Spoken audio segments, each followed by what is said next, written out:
You know, it is interesting, like how consistent our views are. You know, like we have 550, 60, 70 people every day that check us out. Our average number is always between like 65 and Right. 72. You know, it was a weird text from Marty. I mean, he has no problem putting a segment in our show, but he asked if he can give out our phone number. I thought that was weird. I just need to talk with the vodka guy as much as possible.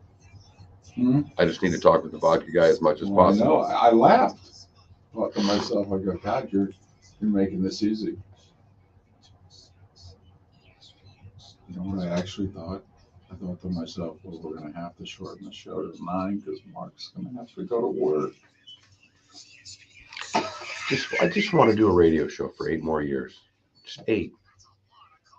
Well, I told the investor I said we're doing 10. Right, I I know. said we're getting married to college. I go, neither one of us can guarantee a single day after high school graduation. Don't need to. I'll have enough money put away. Well, I mean, you could cash in IRAs. Yeah. Okay, you'll be old enough if you really wanted to. You could start collecting social. That'll never happen. Hoping I can just do real estate for another 4 or 5 years and then. Well, I'm just saying. I Yeah. mean, can't you do it at 62? Yeah, there's no way. What do you mean no way? I don't believe that we'll get it at 62 when we're 62. Oh no, we'll get it. Oh no, we'll get it. They ain't taking that away. I just think it'll be 65. It's possible. I've always thought that. For the record, I think it should be, by the way. We're living longer. Totally. It should be. By the way, max should be 70. Then you have to, right?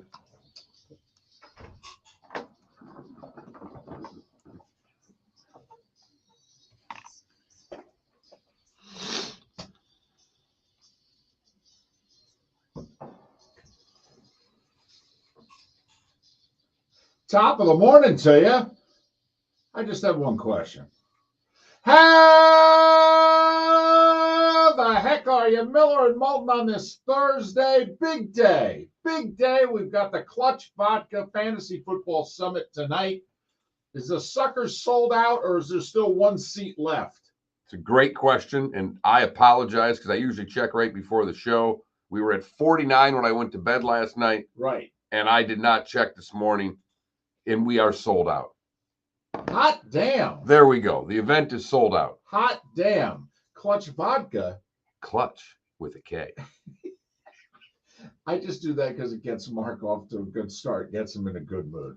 Well, the shot of Clutch Vodka got me off to a much better start. Wow. Wake up in the morning, knock one of those down before the shower, and get her going. Start a little early. That's right.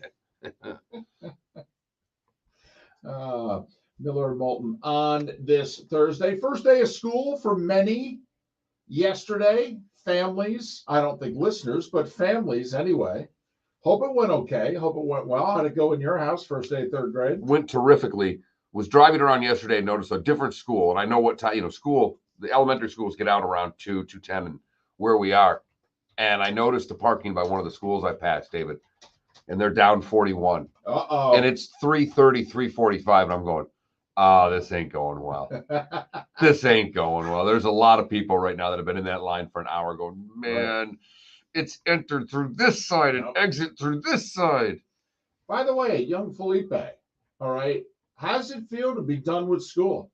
All right. I know college hasn't started yet. I think college is starting in the next 10 days throughout much of the state. But, here we are talking about school, this, that, and the other thing. And no more school for you. It'll be the first fall you can remember of your lifetime. Right. Because, most of us, you may remember being 3 or 4 a little bit, but for the most part, people don't. So I would imagine it's the first fall you remember not having to go to school.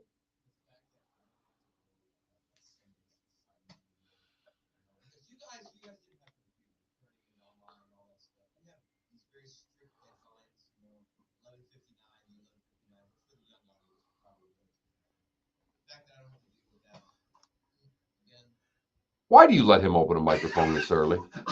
I don't. Didn't know how this turned into a complete shot at the two of us. When we had deadlines Thursday at 2, when class started, not midnight on a Sunday. I love the translation there. Not you two old guys where you got to be able to work through the night and hand it in when you had class the next morning. We got to get that thing done by 11:59 the night before. We operated under more pressure than yous.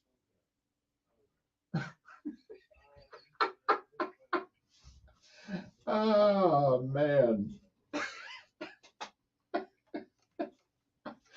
I did not see that coming. No, I didn't either. Apparently, he was traumatized by having to do schoolwork late on a Sunday night.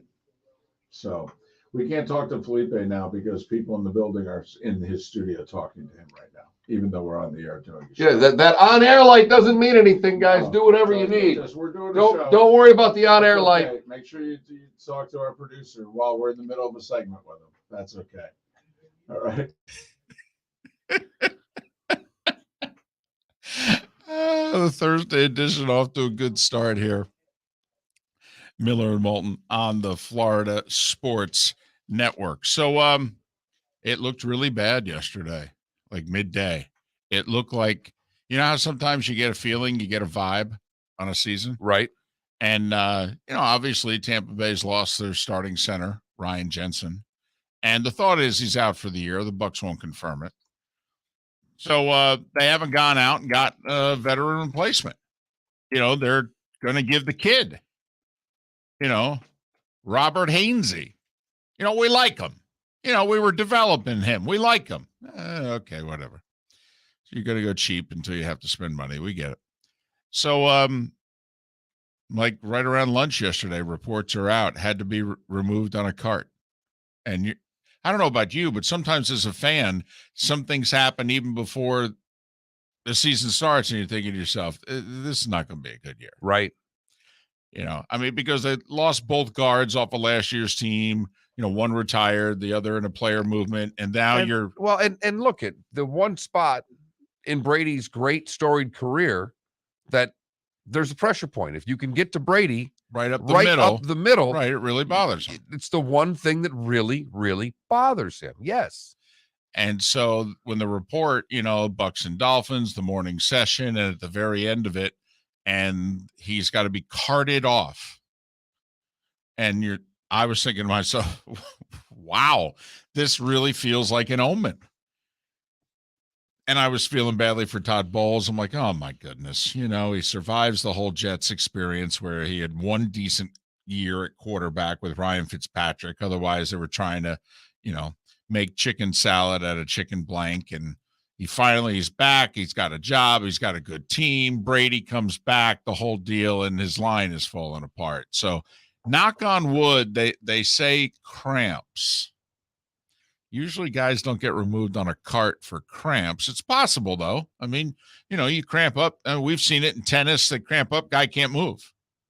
So knock on wood, it was just one of those things. But I really thought at like noon yesterday, I'm like, wow, this is how Brady's last year is going to be. The Bucs are falling apart. The football gods, I really thought at noon yesterday, the football gods were saying to Brady, come on, you've had it pretty good. We're gonna even things out a little bit for you this last year here. And the whole time, I just thought it was all the tampering with Miami. It was just karma coming back to bite them a little bit.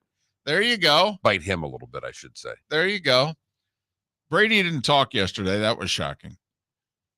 Absolutely shocking. Brady made unavailable to the media. Really? Like, you really think that Brady's going to talk during this? Does anybody think Brady's going to talk like much before the opening week of the season? What does Tom Brady have to talk about? I know what we want him to talk about. You really think Tom Brady's going to talk about that? That he and his agent were taking calls while he was still a New England Patriot about what life was going to be like after the 2019 season? Well, we know he's not going to answer any questions about that. Right. He's going to get asked them. At some point, he's going to get asked those questions. He is. And he's going to defer. And yeah, he's going to say, guys, come on. The season's already started. That's in the past. Okay. On to Cincinnati. Right. We didn't do anything wrong. The league said we didn't do anything wrong.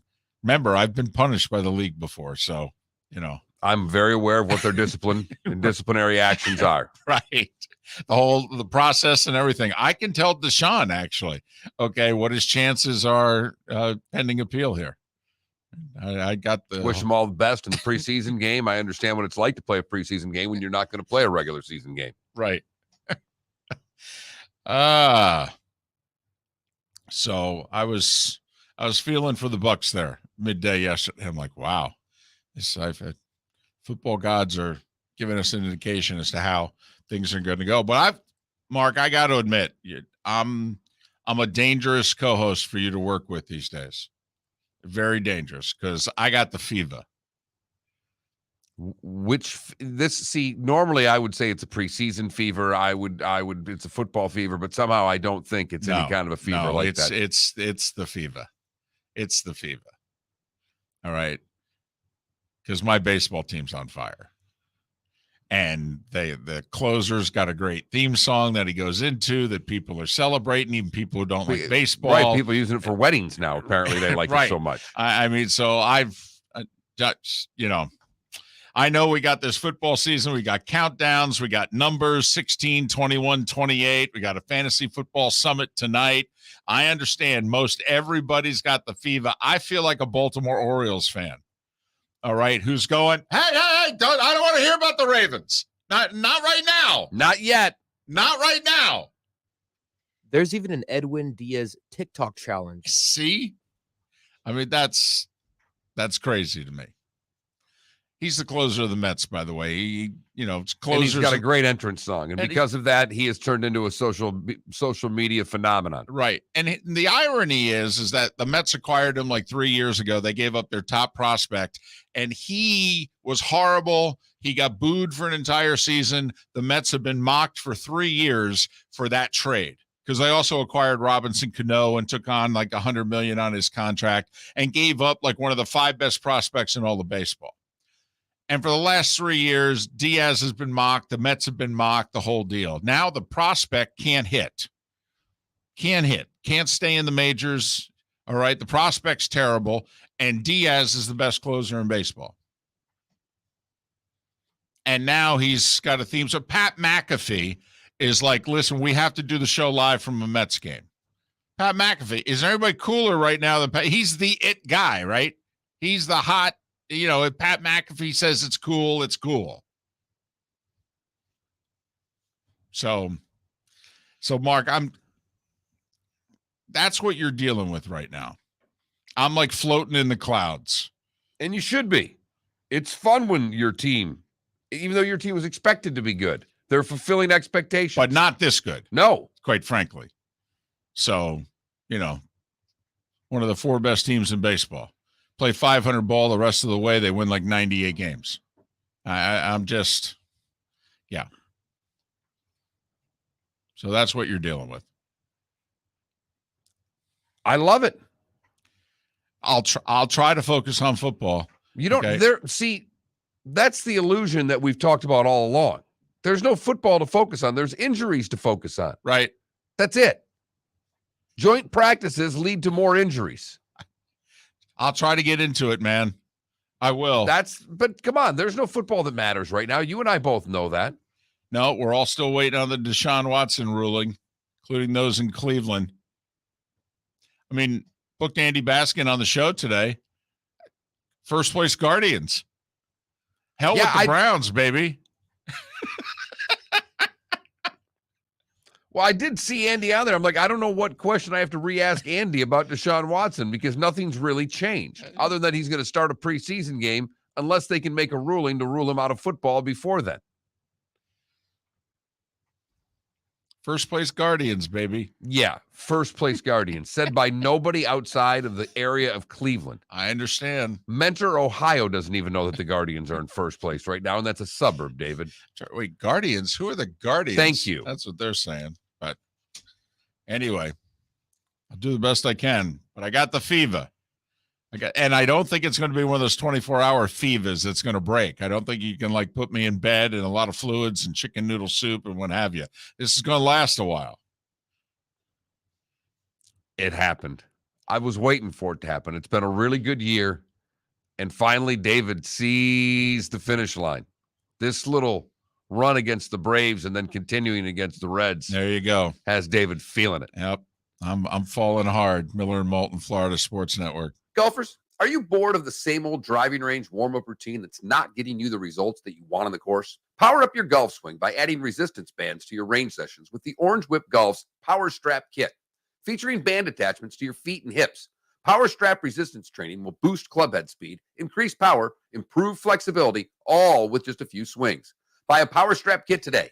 Go to orangewhipgolf.com and use code Miller10 to receive an additional 10% off the already great price of $119. Mark Miller for SWFL Golf Carts or online, flgolfcarts.com. If you're looking for a golf cart, an e-bike, or an e-motorcycle, go visit Alex and the gang at SWFL Golf Carts. flgolfcarts.com online. Check out their whole inventory. If you're looking for a custom cart, they can take care of you. 2-seater, 4-seater, 6-seater, they've got you covered. E-bikes, nobody better for value and service. E-motorcycles, check them out. Again, flgolfcarts.com. flgolfcarts.com. David Moulton for Napa Auto Parts, and Napa Filters. Insist on Napa Filters for your vehicles, or if you're a do-it-yourselfer, only buy Napa Filters. Napa has a filter for almost anything on earth that moves, whether it's motorcycles, foreign and domestic cars, vans, SUVs, earth-moving equipment. You get the idea. Napa Auto Parts, Napa Filters. Insist on them for your vehicles,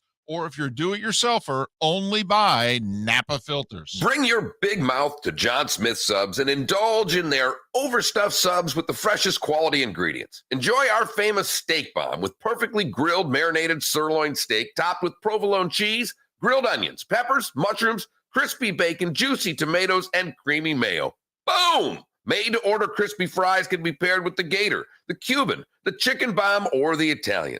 Love local. Eat delicious with John Smith Subs. Find a John Smith Subs location near you today. You were listening to Miller and Moulton on the Florida Sports Network.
So we're not on the satellite. Here's what I don't understand. You come in at 525 Westwood 1. They go, yep, okay, it's good. So what happened? No, don't bother with us. Work with them. Don't even bother with us. Just work with Westwood 1. But you shouldn't be... Motherfucker.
Are we on now?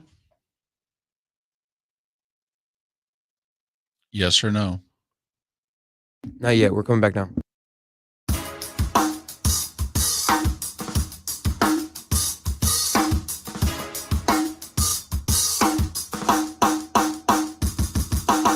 Welcome back to Miller and Moulton, only on the Florida Sports Network.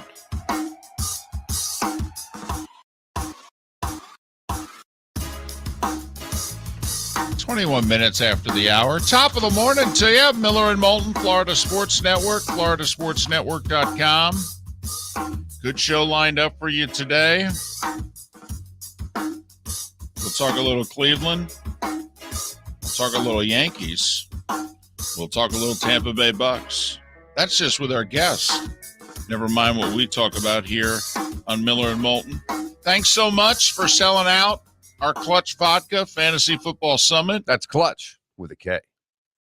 It's tonight, 7 o'clock. Those of you who purchase tickets, you can get there as early as 6. There's food and drink that's all part of the package, so, you can have some time to order it, eat it, drink it. Dr. Roto is going to helicopter in about 6:58, kind of like when Greg Norman arrives at the QB Helicopter shootout. in, huh? Right. He's going to helicopter in. Norman comes over from the East Coast to the West Coast. When he helicopters in, Dr. Roto is just going to helicopter down Daniels Parkway in Fort Myers to be able to start the event right at 7 o'clock sharp at Shoeless Joe's in Fort Myers. It'll be a good time, and thank you so much for selling it out and making it worth our while. All right, and we think everybody will not just have a good time, but they'll also get a lot of information out of it. When are you guys holding it? Part of the reason, a big reason why we're doing it tonight was we thought it was, just before when people are going to do their fantasy drafts. When are you doing yours? I'm not in a league. What? To do a draft. What? I wasn't in one last year, and I'm not in one this year. I dropped out of fantasy a year ago. I don't have any money. It's really simple. I'm in high stakes leagues and they cost money. Oh, that's right. Yeah, And if you don't have money, well, yes, that's how that works. When you're right. poor, it's the Lee Trevino thing, right? Right. $10 pup. I'd love to be in one, but no. Shall we pool our resources, or is it too late? I mean, sure. We can pool our resources. Well, I'll throw in I'll throw in my $13. You can throw in your 12, and we'll see what league we can get in. Sounds like a plan. But this is well before the drafts. That's the great thing about when this is. I don't know of any drafts. I know of a few. I know of some big leagues that start really early, but no, we're well ahead of the drafts, which is fantastic. So I'm doing it again. I don't know if it's a list. It certainly qualifies as a graphic in which this college football site, they basically said, tell you what, we're going to throw this out there. We're going to list all the schools, and they list all of them, by the way. They list all 130, 31. Right. And they said, we're going to give you your ceiling and your floor. So here's the best we think you can do, and here's the worst we think you can do. Okay. Pick a school. University of Miami. Miami. 10-2 for the ceiling. Really? Yeah. 10-2. Huh. I think their ceiling's better than that. I mean, it's one game better than that, but I don't think it's 10. I think 11's their ceiling. So you would have put 11-1. Yes. All right. 7-5 their floor. Okay. What about the Gators? What about the Gators? The Gators ceiling, you're not going to believe this. 6-6. Their ceiling? I know. I don't even buy what this thing's selling. This is a bad look. I agree. There's no way that the Florida Gators, and I'm down on the Gators for this year, but there's no way in hell that their ceiling is going to a bowl game. I agree. It's part of I think their floor could be 5. Well, and they have their floor at 3. Woo! I know. I know. Tough room. That's a tough room. Can you give me the Knowles if it's this bad for the Gators? What? Well, that's the shocking thing, because literally alphabetically one's on top of the other. Right. And so I literally took my glasses off, cleaned them, put them back on. That's how shocked I was about. I thought maybe did they get the They two screw confused? the two up? Right. So and Florida above Florida State. Florida State ceiling 9-3. No. Who the hell did this? Their floor 5-7. Whose journalistic responsibility was this? Big Game Boomer. Well, Big Game Boomer sucks. What are your Knights at? What's UCF at? Oh my! I thought you were talking Rutgers there for a second. My Knights, but boom. Where are we going here? UCF. They better be 11. Well, it's 10-2. Big Game Bob here is struggling. Okay. Their floor 7-5 for UCF. By the way, you're not going to believe this. South Florida. Their floor 0-12. That's right. Okay. They list them. Their floor is, you know what? This program could go over. But this is where they have their ceiling at 2-10. Come on. All right. This is a very angry person that did it's that. very. Can you just tell me what Alabama's ceiling's at? Are they 10-2, or do they actually give them a perfect season? No, you'll love this. Their ceiling's 12-0. Their floor's 11-1.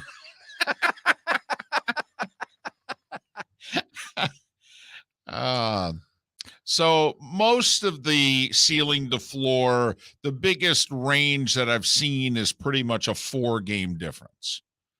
Tough to find, a couple of interesting ones like, Baylor's ceiling's 12-0, but their floor is 8-4. If you're trying to find the team that you want to put a few shekels on to maybe make the playoff that some may be talking about, but most are not, like Utah ceiling 12-0, floor is 8-4. Week 1 at Florida. Gators haven't lost a home opener since '89. I'm very intrigued by that game. To me, that's a top 3 game week 1. And I know we got some great matchups. I know the sexy Alabama, Texas, and Ohio State, Notre Dame, Georgia, right. Oregon. It's terrific. Right. No, there's some sexy matchups and what have you. But in terms of 2 teams that you really, if Utah wins that opener, they are a slight favorite in that game. But, if they can go to Gainesville and win, then, hey, this team's got a shot to make the playoff. Not to mention if they go to Gainesville and dominate, the way they did in Oregon last year when they just whacked the Ducks. So I think that I'm with you, David, because it's going to be hot. It's going to be humid. It's not the style of weather that Utah typically plays well in.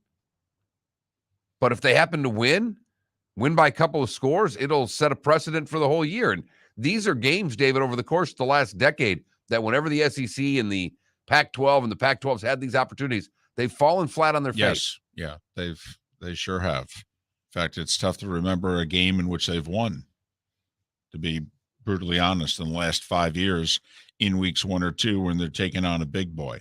I've seen a couple of ceiling and floors that are 5 games apart. Illinois is 5 games apart. Kansas is 5 games apart. Illinois ceiling 7-5, floor 2-10. Kansas 6-6, 1-11, that sort of deal. What's Michigan? I would think there would be a pretty wide spread of their floor and ceiling because I'm coming off of a good year last year, but they've lost some key parts. So I would think they're going to be somewhere between like a ceiling of 11, 10.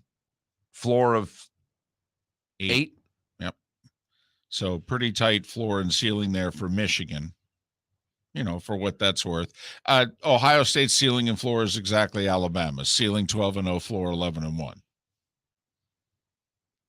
So, just teams like that. What I find interesting is they have Pitt's ceiling 2 wins better than Penn State's. That Pitt can get to 11. Penn State can only get to 9. One that shocked me here because I don't hear anybody talking about K-State ceilings 11-1. What? What am I missing? Excuse me? I know. So I'm sleeping on that one. That shocked me. BYU ceiling is 11-1. Oh, by the way, Arkansas ceiling is 11-1. Floor is 7-5. their floor should be far. Look, I just did a deep dive into Arkansas. That's a team that might not be bowl eligible if things go the wrong way because they've lost some players and the schedule's very, very good. We're Miller and Moulton, the starting five's next. Bring your big mouth to John Smith Subs and indulge in their overstuffed subs with the freshest quality ingredients. Enjoy our famous steak bomb with perfectly grilled, marinated sirloin steak topped with provolone cheese, grilled onions, peppers, mushrooms, crispy bacon, juicy tomatoes, and creamy mayo. Boom! Made-to-order crispy fries can be paired with the Gator, the Cuban, the Chicken Bomb, or the Italian.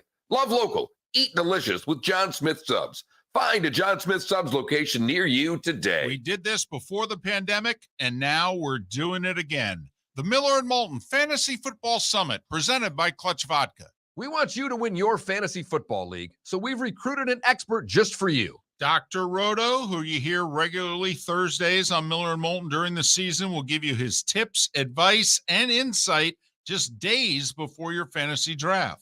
In addition to that, you'll get food and drink and all of your questions answered. You'll leave the Miller and Moulton Fantasy Football Summit with the Dr. Roto cheat sheet so that you can draft a great team and follow his award-winning insight throughout the season. So if you want to win, we'll see you August 11th, Shoeless Joe's Sports Cafe for dinner, drinks, and the doctor.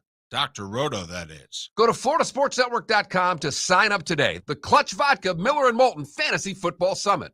Thursday, August 11th, 7 o'clock, Shoeless Joe's Sports Cafe. David Moulton for Napa, Napa Auto Parts, and Napa Filters. Insist on Napa filters for your vehicles, or if you're a do-it-yourselfer, only buy Napa filters. Napa has a filter for almost anything on earth that moves, whether it's motorcycles, foreign and domestic cars, vans, SUVs, earth-moving equipment. You get the idea. Napa Auto Parts, Napa filters. Insist on them for your vehicles, or if you're do-it-yourselfer, only buy Napa filters.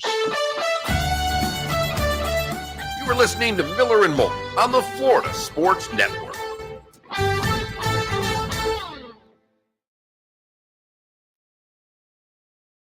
And it's more effective.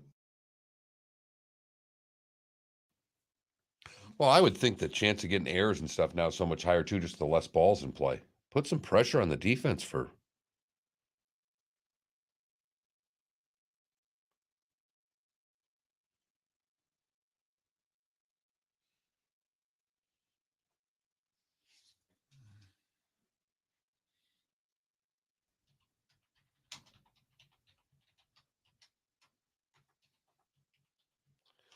Stay all over this guy, Felipe. I got you. Already added his personal on myself.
The highest NIL payroll. I think most people believe it's A&M.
Yeah. I mean, Brown's management keeps saying he's, regretful, and Watson has never, ever, ever shown an inch of remorse.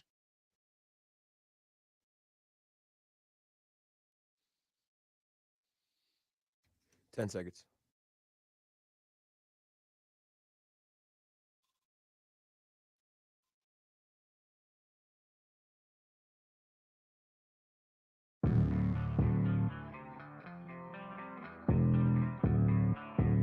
Thanks for listening. And now, more of Miller and Moulton on the Florida Sports Network.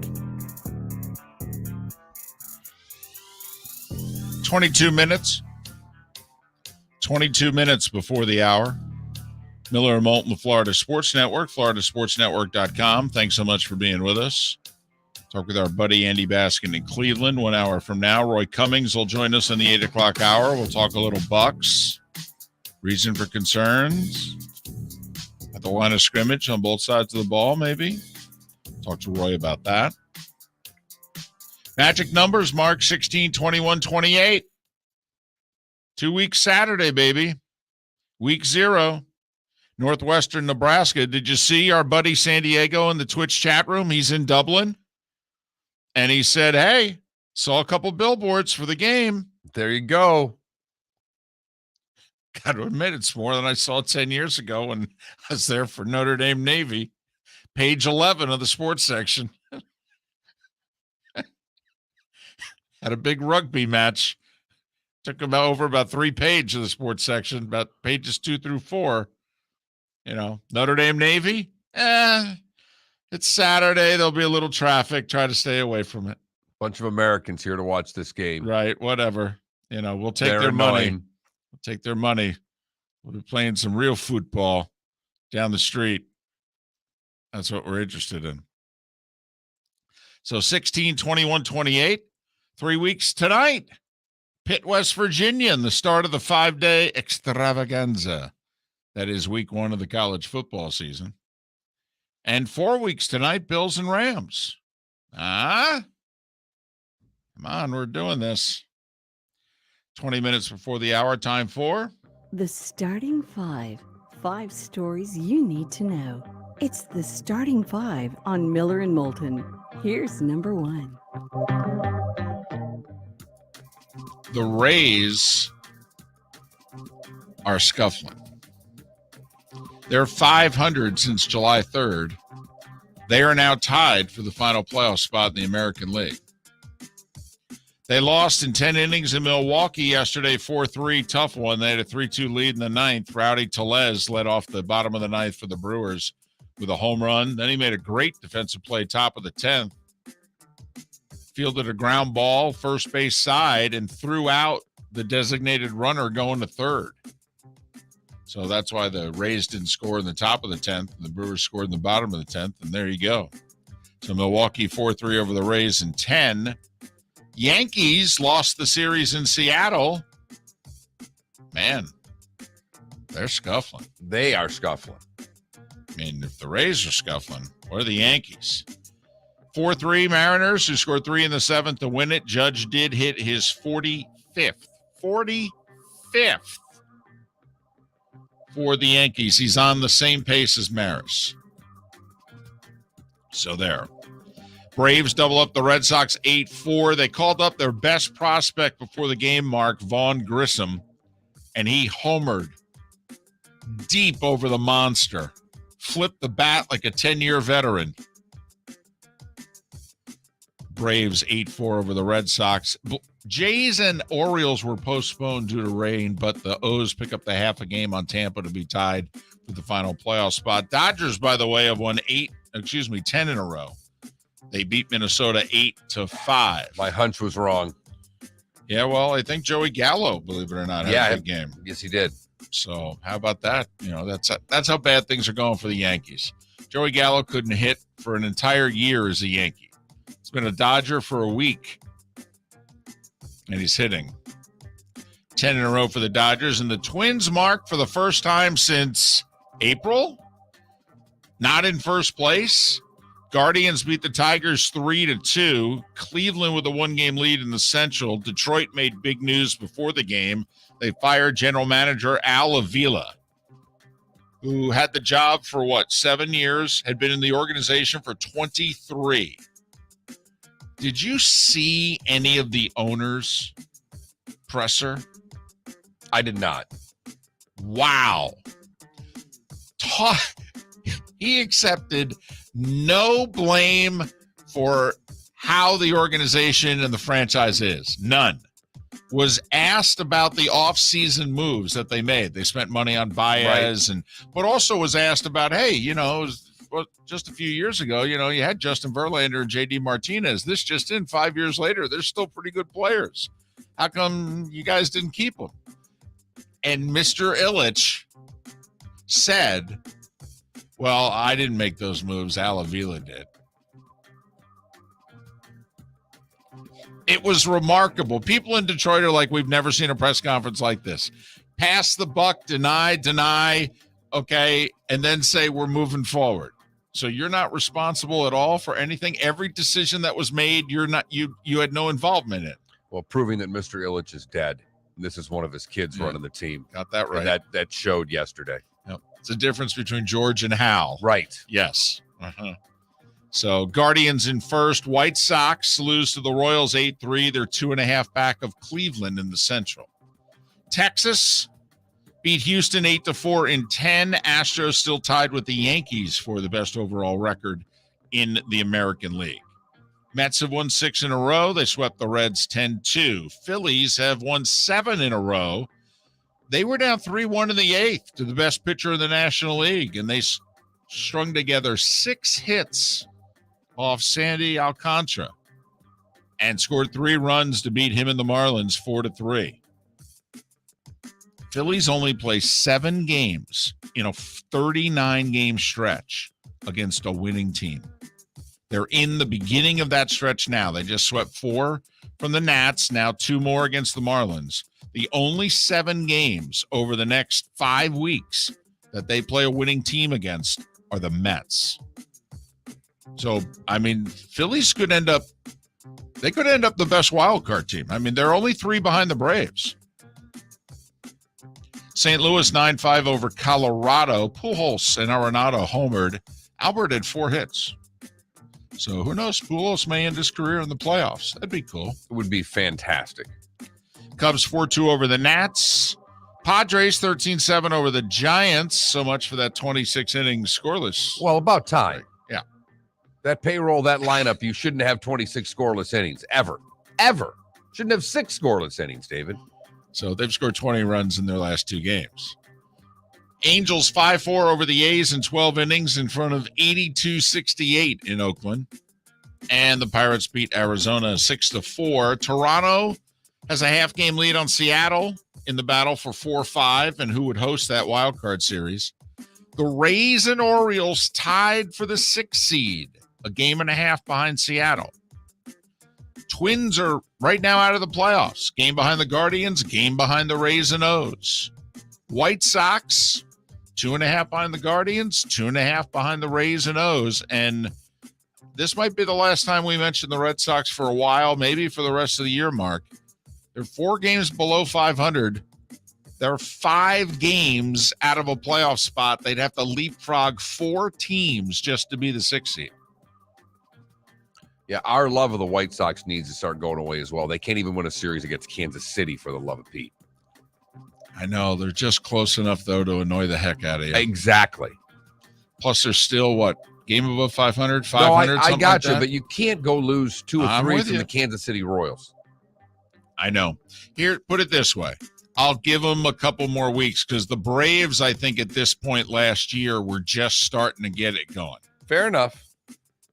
But it doesn't seem to be a good fit, good mojo on the south side.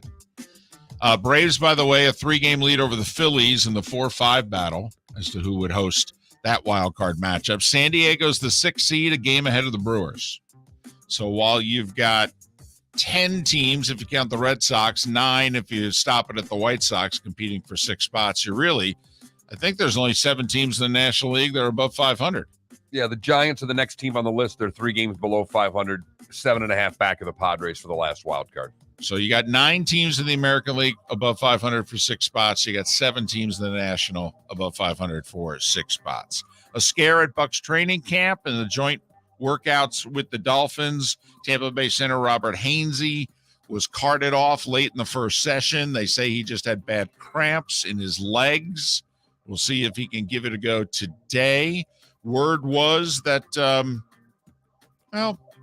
all teams didn't complete a whole lot deep against the opposing defenses. The Dolphins blitzed a decent amount. Tampa Bay reportedly had trouble picking it up. So whatever that's worth. The Browns announced Deshaun Watson's going to start tomorrow against the Jags in the preseason opener for Cleveland. Jags are going to play, by the way, Trevor Lawrence and their starters, whom they left out in the Hall of Fame game. Your thoughts on the Browns playing Watson at the very least? I mean, believe it or not, technically, this lawyer that the NFL appealed to, he could eliminate the suspension entirely. He could go either way, but none of us believe that he will. So in theory, Watson's going to miss at least the first 6 games of the season. With that in mind, your thoughts on him starting the preseason opener? I would do the same thing if I were Cleveland. They're looking at this from a football standpoint and a football standpoint only. You play him, you're trying to get him ready because, as you said, it could go the other way. You could stand there in front of the podium and say, look, at this appeal could go a completely different way. He could be playing next week, and this is our quarterback for this moment. I don't have a problem with it. He's not a good dude. He's going to get suspended longer, but if I'm the Browns, I'm playing him in this game. Former running back Frank Gore, 3rd on the all-time rushing list with exactly 16,000 yards behind only Emmett and Walter Payton, faces an assault charge for an alleged domestic violence incident in late June in Atlantic City. Gore officially retired 2 months ago as a Niner. Roquan Smith, who's requested a trade from the Bears, he was taken off the PUP list yesterday. So now he's going to try to do that whole sit-in thing. I'm here. I'm on the exercise bike. I ain't doing a damn thing on the field. See, the sit-in works when the team, really wants to re-sign you. You know, Deebo Samuel, DK Metcalf, those sides were negotiating. Right now, Bears and Roquan Smith are not negotiating. Smith's requested a trade. It'll be interesting to see if the Bears play hardball here because they can fine him $40,000 a day. I mean, he wants to do a sit-in. The Bears could look right at him and go, hi, you're the starting linebacker. The ones are on the field.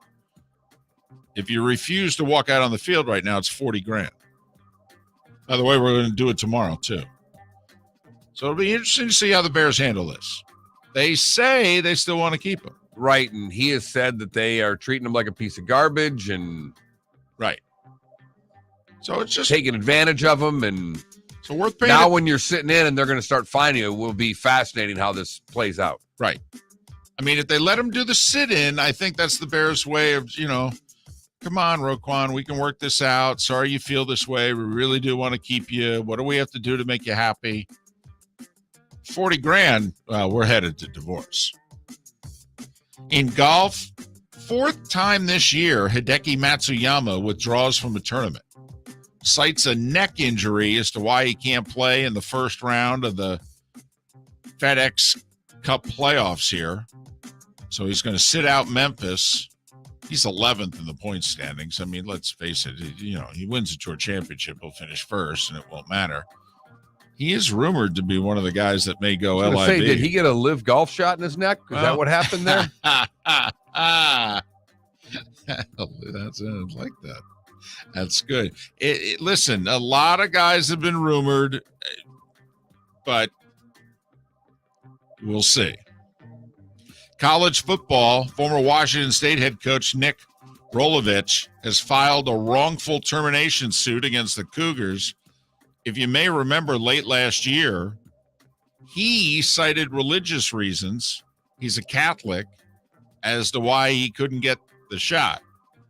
The state of Washington was like, yeah, if you're a state employee, you got to have the shot or you lose your job. And since the Pope said get shots, I don't know what his standing is. So he's suing for $25 million for wrongful termination. Good luck with that. Well, I have to admit, on the religious grounds, okay, I don't like his chances. I don't either. For some of what you said. But if he had just flat out said wrongful termination, that basically that rule was bogus. All right. I believe it or not, I actually think he has more of a, especially as time goes on. Okay. I mean, I think, quote unquote, if you want to reference them as anti-vaxxers, I think as time goes on legally, anti-vaxxers are faring a little better than they were in 2021 here in 2022. I just think the religious ask is going to be a tough ask. If that's his reasoning behind it, I don't think that's going to fly. And speaking of vaxes, the NBA has informed all the teams and all the players, just so you know, if you don't have the shot, you can't play games in Toronto this year. And that was the starting five. Miller and Moulton. Thanks for being with us here on the Florida Sports Network. Bring your big mouth to John Smith Subs and indulge in their overstuffed subs with the freshest quality ingredients. Enjoy our famous steak bomb with perfectly grilled marinated sirloin steak topped with provolone cheese, grilled onions, peppers, mushrooms, crispy bacon, juicy tomatoes, and creamy mayo. Boom! Made-to-order crispy fries can be paired with the Gator, the Cuban, the Chicken Bomb, or the Italian. Love local. Eat delicious with John Smith Subs. Find a John Smith Subs location near you today. David Moulton for Napa, Napa Auto Parts, and Napa Filters. Insist on Napa filters for your vehicles, or if you're a do-it-yourselfer, only buy Napa filters. Napa has a filter for almost anything on earth that moves, whether it's motorcycles, foreign and domestic cars, vans, SUVs, earth-moving equipment. You get the idea. Napa Auto Parts, Napa filters. Insist on them for your vehicles, or if you're a do-it-yourselfer, only buy Napa filters. Golfers, are you bored of the same old driving range warm-up routine that's not getting you the results that you want on the course? Power up your golf swing by adding resistance bands to your range sessions with the Orange Whip Golf's Power Strap Kit. Featuring band attachments to your feet and hips, Power Strap resistance training will boost club head speed, increase power, improve flexibility, all with just a few swings. Buy a Power Strap Kit today. Go to orangewhipgolf.com and use code Miller10 to receive an additional 10% off the already great price of $119. We did this before the pandemic, and now we're doing it again. The Miller and Moulton Fantasy Football Summit, presented by Clutch Vodka. We want you to win your fantasy football league, so we've recruited an expert just for you. Dr. Roto, who you hear regularly Thursdays on Miller and Moulton during the season, will give you his tips, advice, and insight just days before your fantasy draft. In addition to that, you'll get food and drink and all of your questions answered. You'll leave the Miller and Moulton Fantasy Football Summit with the Dr. Roto cheat sheet so that you can draft a great team and follow his award-winning insight throughout the season. So if you want to win, we'll see you August 11th, Shoeless Joe's Sports Cafe for dinner, drinks, and the doctor, Dr. Roto, that is. Go to floridasportsnetwork.com to sign up today. The Clutch Vodka Miller and Moulton Fantasy Football Summit. Thursday, August 11th, 7 o'clock, Shoeless Joe's Sports Cafe. Mark Miller for SWFL Golf Carts or online, flgolfcarts.com. If you're looking for a golf cart, an e-bike, or an e-motorcycle, go visit Alex and the gang at SWFL Golf Carts. flgolfcarts.com online. Check out their whole inventory. If you're looking for a custom cart, they can take care of you. 2-seater, 4-seater, 6-seater, they've got you covered. E-bikes, nobody better for value and service. E-motorcycles, check them out. Again, flgolfcarts.com. flgolfcarts.com. You were listening to Miller and Moulton on the Florida Sports Network.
We're back. Okay. All right.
So, you see now that Georgia and Florida can have recruits at the Georgia-Florida game? No. Yeah. And it was not an SEC or an NCAA rule. It was the two schools had jointly agreed not to do it. So what the hell was Kirby Smart complaining about? Well, maybe he got Florida to change it. Maybe this is Florida going, okay, fine, we'll do it. Because maybe Florida wants to keep the game in Jacksonville.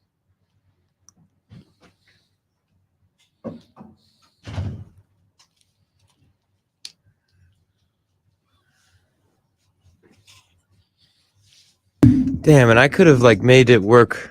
I could have given you guys some stuff with the whole school thing at the beginning. That sucks.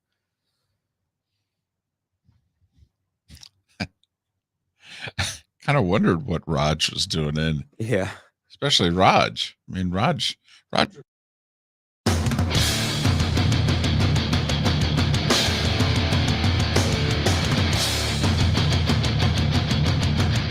You are listening to Miller and Moulton, exclusively on the Florida Sports Network. And now here's Mark Miller and David Moulton. Hour 2 of Miller and Moulton on this Thursday. Thanks so much for being with us. Miller and Moulton, Florida Sports Network, floridasportsnetwork.com. Thrilled to be hosting our Clutch Vodka Fantasy Football Summit tonight with Dr. Roto. Sold-out event at Shoeless Joe's Sports Cafe in Fort Myers. Hope to do more of these. I mean, heck, I do one in Fort Myers. I do one in Naples. I do one in Port Charlotte. I mean, you know, we're going to sell it out. Dr. Roto can do a tour. Hell, we'll print T-shirts so we can be in so many places. No? You know what I was thinking about with this event, and I'm fired up about it as well. I mean, it was sold out, which makes me happy that our audience is, we sold out the golf tournament. We're selling this out. That has me fired up. But what I was thinking about yesterday as I was driving around is that there's not even enough extra money for you and I to get a Coke tonight. Not true. No, it's true. There's enough money for the participants. There's enough money for Roto. There's enough money for all of them to eat and drink, but there is literally not enough left. If I wanted to get a hamburger, I have to go to my hip for it. It's not true. That is you. It's not true. I'll buy you a hamburger. It's not true.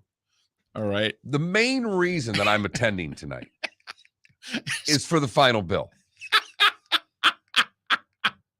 You know, I tell the truth. I mean, you could stay home and I'll let you know the truth. Well, it's a Miller and Moulton event, so I'm going to be there. But the main thing I'm there for, the main thing, and usually it's to listen to Roto because he's a smart dude and I really like his take on stuff. And I'll ask a lot of questions because typically at these things, people who are at them sometimes get shy and don't want to start asking the first question. So I usually get the ball rolling with Roto. Well, I'm hoping that's where the food and drink helps. Get people be ready to go. No, I'll be hungry. I'll be the guy with his stomach growling in the back. Okay, here's the deal. We have like $2.38 per person extra. All right. Mm-hmm. So you can order that patty melt. You could order that grilled chicken sandwich, the fish and chips, the nice pasta with seafood in a dish. Even you could go off the menu. You could get some, or off the event menu. You could order from the full restaurant menu. You really can. We've got it covered. Now, dessert, I'm not so sure about, but obviously the entree, I know we have covered. I'll plan better next time. It's not that I don't want to believe you. I want to believe you, David. I've just done a few of these banquet things, and I am very nervous that you have not taken plus into consideration. Well, you'll be one of the pluses, okay? I'll make sure you're taken care of because the screw up is on my end, so it's the least I can do. But that's what I was thinking about yesterday. I said, everybody's going to really enjoy these. They're going to say, what do you, Miller, Moulton, can I have water? Stop it. So, all right. Going to ask a question or two here. There's two different eras of football, basically. There's the Super Bowl era, and then there was before that. So since we started playing Super Bowls, so let's go back to the mid-'60s. 66 season, I believe, is the first Super Bowl. So what team has the best winning percentage in the NFL over the last 56, 57 years? Now, not who's won the most Super Bowls or anything, just the best team regular season winning percentage. Gosh, Steelers got to be up there. They're second. They're second. At 590. That was where I would have gone with number one. Dallas? There you go. The Dallas Cowboys have the best winning percentage in the Super Bowl era. Steelers second. Patriots edge out the Ravens. Close.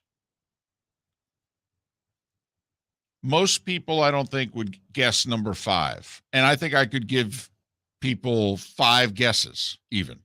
and I don't think they would guess number 5. Raiders. No, Raiders are 11. Boy, the Giants have had too many bad years in there. The Dolphins? First off, Giants are tied for 21st. Okay. I'm just trying to think of teams that Right. have had a lot of good in there. Giants started losing right as the Super Bowl era began and had one winning season until the 80s. Vikings? There you go. The Vikings have the 5th best winning percentage in the Super Bowl era. And the reason that I want to point that out is twofold. First off, how tortured that fan base has to be. They've been good, but not good enough. And obviously, yet to win the Super Bowl. Went to 4 of the first 11 games. Haven't been back, yet they've played in like 4 or 5 NFC championship games since. Lost 2 of them in overtime. Look at all these franchises who have won the Super Bowl that are around them. Obviously, Dallas, Pittsburgh, New England, Baltimore, the 4 ahead of them. Green Bay, 6. That's right. The Vikings actually have a slightly better winning percentage in the Lombardi, Holmgren, you name it, era than the Packers. The Packers took a large decade off. Damn near 2. Yeah. Had like 2 winning seasons in the 70s and 80s. I mean, it was rough. Dolphins are 7th. Really? Yes. Oh, yeah. And that is why I feel so badly, Felipe, not just for you, but your entire generation. It is difficult to imagine, like now that I'm going to be part of the Monday Night Football broadcast, I'm sure, I'm going to see graphics that I haven't been paying attention to for a long time. The Dolphins were seemingly on Monday Night Football once a month for the 70s, 80s, and well into the 90s. And the Dolphins were, I would be willing to guess, in the quote-unquote Super Bowl era, as late as the mid to late 90s, the Dolphins might have been the team with the best winning percentage in the NFL. Dan Marino really was that guy. Yeah, that Don Shula guy. First of all, It was kind of the Shula guy. And yeah. I mean, they were a marquee team. People around the country loved watching the Dolphins. Your mom's a Dolphin fan. My mom's a Dolphin fan. This is that as teams that they like. My mom loved the Dolphins. Yeah, I mean, my mom's a huge Steelers fan. Sorry, but the Dolphins. But liked the Dolphins. Yes, but because they were on. Oh, and they won. They were successful. The undefeated season. All right, don't laugh. The uniforms. I mean, think about the Dolphins going that color when they went that color. When's the next team that you remember going teal? The Charlotte Hornets? San Jose Sharks. Okay. I mean, and that's early 90s. Right. And the Charlotte Hornets came into be what? Very late 80s? The Mariners? Early 90s, but they didn't really go teal when they first came in. Right. I mean, that's the other thing. The Dolphins were way ahead of their time with their uniforms. And people were like, wow, look at them. They look different. Aqua and orange, baby. Yeah, nobody. I mean, now everybody's trying to do bright colors. Nobody dressed like the Dolphins for an entire generation. The Dolphins were mocked. It was the Dolphins and the Cowboys in Super Bowl VI, and the Cowboys and Landry and the traditional and this, that, and the other thing, even though the franchise had been around 12 years. Okay, but the Dolphins, look at them cute, and the fish and the teal, and that's cute. They don't really belong here, but that's cute. I mean, if you could go back and see what they said about the Miami Dolphins heading into Super Bowl VI, it was like total pat them on the head. That's cute. That's look at the cute uniforms and the fish and the colors. I mean, they don't belong here. They're an AFL team, and they're not that good. And then Shula's the coach, and he can't win the big game. I mean, seriously, the Dolphins were mocked before Super Bowl VI. You're breaking my heart right now, man. But trust me, it's not just the Dolphin fan, because I get a random text every once in a while from I didn't realize the angst of the Minnesota Viking fan. Yes. Oh, it's a buddy of mine who never texts me during the show. Never really texts me that much. All of a sudden, we bring up the Vikings and the pain, and I get a here we go again with the face. And I just want to finish this one point about the teams around the Vikings. Packers are 6, Dolphins are 7, Broncos are 8, Niners are 9, Chiefs are 10, Raiders 11, Colts 12. So 11 of the top 12 franchises, which you would expect, have won the Super Bowl. Not the Not the Vikings. And as you can see, they're good. They got the 5th best winning percentage in the league. Who's In- 6th? The Packers. Right. That is I crazy. mean, you want to talk about stabbing a Viking fan in the heart, the neck, you name it. But also, you remember before the Braves won the World Series last year, a question that we could always ask once a year when we needed to fill time in the summer. Which would you rather be, a Braves fan or a Marlins fan? Because obviously the Braves have done all that winning, one World Series championship. Right. Marlins, all that losing, 2 World Series championships. Which would you rather be? I'm a Marlins fan, and I'd rather be a Braves fan. Baseball's exciting there. Baseball's not exciting in Miami. But that's the type of question that you ask, and you find out just how important winning the final game is. I think you really throw that up to a Giants and a Vikings fan. Right. You had the Giants who are in the 20s on this, have had so many seasons of just done by the end of September. Giants winning percentage is 468. 468. They're tied with the Saints. Right, but how many times have they won the final game? 4. Been there 5. Right. Meanwhile, Vikings are 5th. Never won it. Winning percentage of 557. Who's last? The Lions. Jaguars? Jaguars are 30th. Lions. 31st. Not the Jets. Jets are 25th. We got a minute. Let's see. No. If we don't get it, it'll be a hell of a tease. Jags 30th, Lions 31st, Jets 25th. Texans? Texans are 29th. Boy. Come on. Mhm. Yep. Saints? Saints are tied with the Giants at 21st. Bucs? Tampa Bay. Ah, there it is. They're still there. Thanks to Brady and this little 2-year little thing, it got their winning percentage to 400. The Tampa Bay Bucs all-time winning percentage is 402. Yet, how many Super Bowl titles do they have? That's a couple. Right. Ask a Vikings fan, a Bills fan, a Chargers fan. Uh-huh. That's just a gut punch to those 3 fan bases. Miller and Moulton. We thank you for listening right here on the Florida Sports Network. We did this before the pandemic, and now we're doing it again. The Miller and Moulton Fantasy Football Summit, presented by Clutch Vodka. We want you to win your fantasy football league, so we've recruited an expert just for you. Dr. Roto, who you hear regularly Thursdays on Miller and Moulton during the season, will give you his tips, advice, and insight just days before your fantasy draft. In addition to that, you'll get food and drink and all of your questions answered. You'll leave the Miller and Moulton Fantasy Football Summit with the Dr. Roto cheat sheet so that you can draft a great team and follow his award-winning insight throughout the season. So if you want to win, we'll see you August 11th, Shoeless Joe's Sports Cafe for dinner, drinks, and the doctor. Dr. Roto, that is. Go to floridasportsnetwork.com to sign up today. The Clutch Vodka Miller and Moulton Fantasy Football Summit.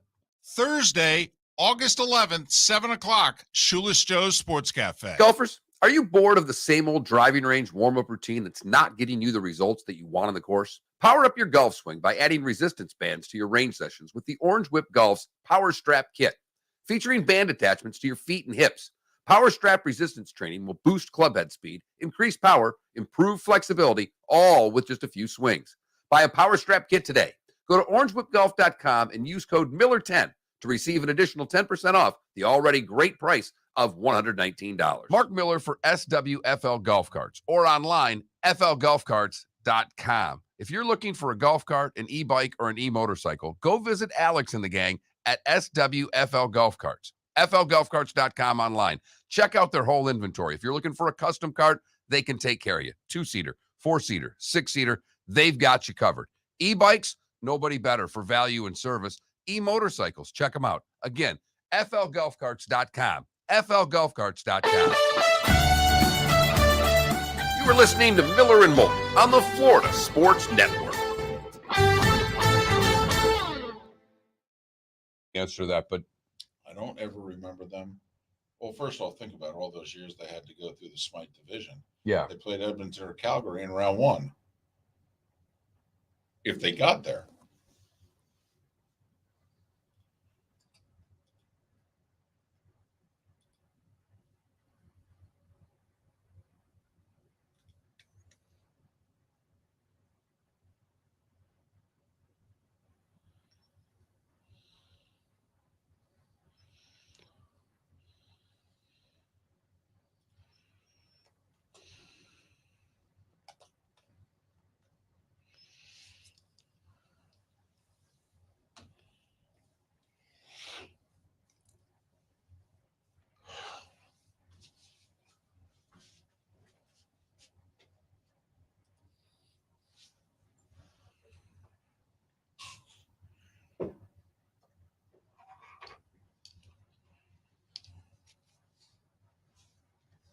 So you said the Dolphins are 8th? Hold on. 7th. Damn, dude. Right behind the Packers. Literally, Packers winning percentage is 554. Dolphins is 553. Dude. Listen, you got to look up the Dolphins. No, I know, For, but I don't know. From like 71 through 85. It's effing amazing. The Orange Bowl, man. The Orange Bowl. God. It was glorious. Yes, it was. They were fun. They were terrific. You've been to Marlins Park, have you? Yeah, oh yeah. Have you seen the section where it's like a little Orange Bowl museum? There's like a wall. Yeah. Yeah. Yes. It's cool. And they have a restaurant now in the Well, stadium. they also have places in the stadium which are like marks as to like this is where this spot was in the Orange Bowl. And then outside in the the east exit, they got the Orange Bowl things in the ground, like Yep. the letters. But they also have a restaurant called Obie's now. Like Oh, do they? OBIE''S. Obie's. OB.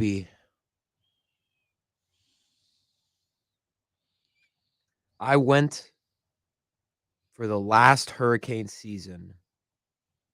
And yeah, we've talked about this before. We were all like, this is a safety hazard. This building is going to collapse on top of us. And we're going to die. Well, the last time I had been to the OB was when Mark and I went to see a Canes-Knowles game. But it was rocking. Yeah, it was a dog of a game too. But 20 years ago, like when the Canes in the early 2000s, and I remember standing on the sidelines and the ground felt like it was moving, and literally the upper deck looked like it was swaying. I mean, the Orange Bowl had I never went to a Dolphins game there because the Dolphins had moved long before I moved down here, but yeah, like 92, I think. That's when they moved to Joe Robbie. I just missed it because I went to a Dolphins Giants game in 93. I flew down here. Yeah. Wow. Who was on the Giants in 93? LT and Sims. It was their last year. Wow. And when they played down here, they were in first place. Damn. I have yet to go to Hard Rock with the roof. I went right before they installed it. So I'm excited. It's cool. I'm going to the first. The stadium looks good. I'm going to the first UM home game, so I'm excited.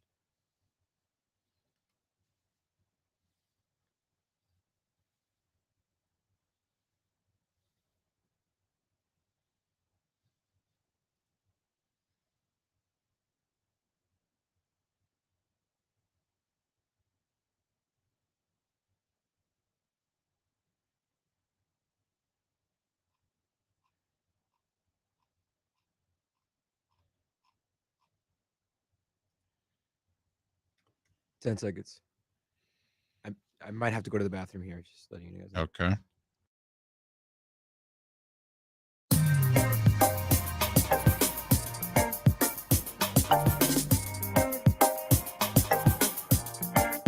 Welcome back to Miller and Moulton, only on the Florida Sports Network. 21 minutes past the hour. Miller and Moulton, Florida Sports Network, floridasportsnetwork.com. We'll head to Cleveland. Andy Baskin, he'll join us coming up in a bit. Now, sometimes I can be guilty of belaboring the point, Mark. I know that.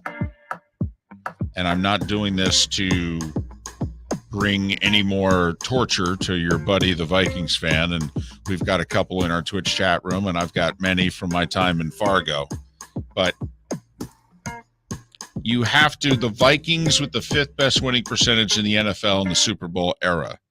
The next franchise that hasn't won the Super Bowl from a winning percentage standpoint is the Tennessee Titans at 17. The other 15 franchises around the Vikings have all won it. Then you go Titans and Chargers at 17 and 18.